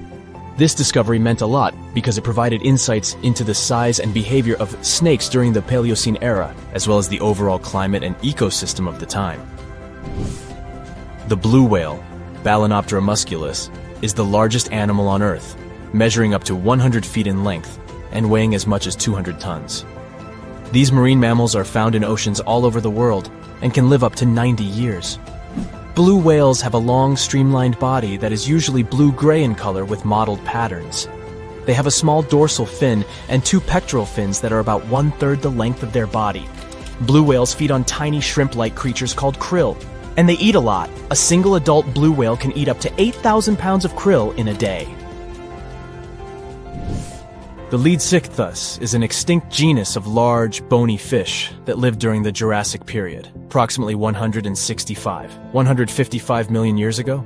It is believed to be one of the largest fish that have ever lived. Some estimates suggest that it could grow up to 55 feet in length. The first fossils of Leadsichthus were discovered in England in the 19th century, and more recent discoveries have been made in other parts of Europe, South America, and Africa. Despite its enormous size, the Leadsichthus was a filter feeder, similar to modern-day whale sharks, and likely fed on plankton and other small organisms. The creature did it by simply swimming with its enormous mouth open, filtering water through its gills. The pterodostro is an extinct species of flamingo-like birds that lived approximately 35 million years ago. They were relatively small birds with a wingspan of about 2-3 feet. And they were known for their distinctive long, narrow beaks equipped with comb-like structures used for filter feeding. The pterodostro lived in shallow bodies of water, like lakes and lagoons, and mostly fed on small crustaceans and other tiny organisms. The animal filtered them from the water using the comb-like structures on the inside of its beak while swimming through the water. The African elephant is the largest land animal on Earth and one of the most recognizable ones. There are two species of the African elephant, the savanna elephant, Loxodonta africana, and the forest elephant, Loxodonta cyclotis. You can see them in various parts of sub-Saharan Africa. These creatures can be identified by their large size, gray skin, and long trunks. African elephants can grow up to 13 feet tall and weigh up to 14,000 pounds, depending on the species and gender. Your heart is racing. You're running for your life from one of the biggest creatures you've ever seen. A giant reptile on 2 legs, sprinting right behind you. You hear the sound of a raging river next to you, but decide not to jump in. Thick leaves and bushes keep blocking your path, and you keep getting stuck in the mud. Everything around you is out to get you, and there's nowhere to hide. You spot a hollowed-out tree trunk and crawl inside. Whatever's out there is getting closer and closer. You hear deep guttural breathing and huge stomping. It's getting closer. You see a large tail from a crack in the tree trunk, swinging and knocking down bushes and small trees. Whatever it is, it's sniffing you out like those dogs at the airport. And right next to your face are giant bugs the size of a house cat. Perfect. You've always been scared to even look at crawly little things, but this one's so close and so big, you can actually see its facial features. It's looking at you like you're the alien. You want to scream, but can't. Then, out of the darkness, more bugs. They're curious things, flicking their antennas all over your body. Okay, this is too much. A bug is one thing, but now, a giant centipede thing is crawling your way. Its fangs are the size of your thumb. You dart out of the tree trunk and come face to face with a giant monster. It stops and stares at you, knowing you have no place to go. Claws and teeth the size of bowling pins. That's enough to keep you up at night. It's getting ready to charge right at you. Welcome to the most dangerous period and area in history for a human, the mid-Cretaceous Sahara. This place was thriving around 100 million years ago in what would now be North Africa. Back then, the continents were all arranged differently, and the weather was wild. Extreme storms were pretty common, and temperatures would rise and fall like a Mexican wave at a soccer stadium. Then, sea levels started to rise. Water flooded the Kem region, an area between modern-day Algeria and Morocco. Over the next millions of years, asteroids, volcanic eruptions, and other natural disasters wiped out everything else. Bye-bye, dinosaurs. Thanks for playing. You probably think of the Sahara as one of the most inhospitable places on Earth, but back when it had trees and rivers, it was even more dangerous. The famous River of Giants was a huge river system that stretched from modern-day Egypt all the way to Morocco. The land was flat and not much vegetation grew there, but it was enough for life to exist. Frightening, scary life. That creature you're staring at, it's a giant, scary-looking theropod, and it's out to get you. Imagine a T-Rex-like dinosaur that's more than 32 feet tall and has an epic jawline. Scary stuff. They were the top dogs in the food chain back then. And that's why this place and period in history was so unique. The entire area had an incredible imbalance between hungry dinos and poor little dino snacks. There wasn't enough food to go around. Scientists were never able to find much evidence of herbivores. That means it might have been a royal rumble of carnivorous creatures waiting to pounce on each other at any moment. So, after a while of having a stare-down contest with a giant theropod, a shadow creeps up on you from behind.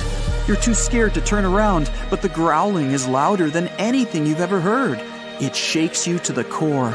You turn around and see a Spinosaurus, and that's about all you can see. You know how they always show the T-Rex as the king of the dinosaurs? Well, this one would be, what, the emperor? It stands about 50 feet tall and has a sail of scales on its back, the size of a regular human.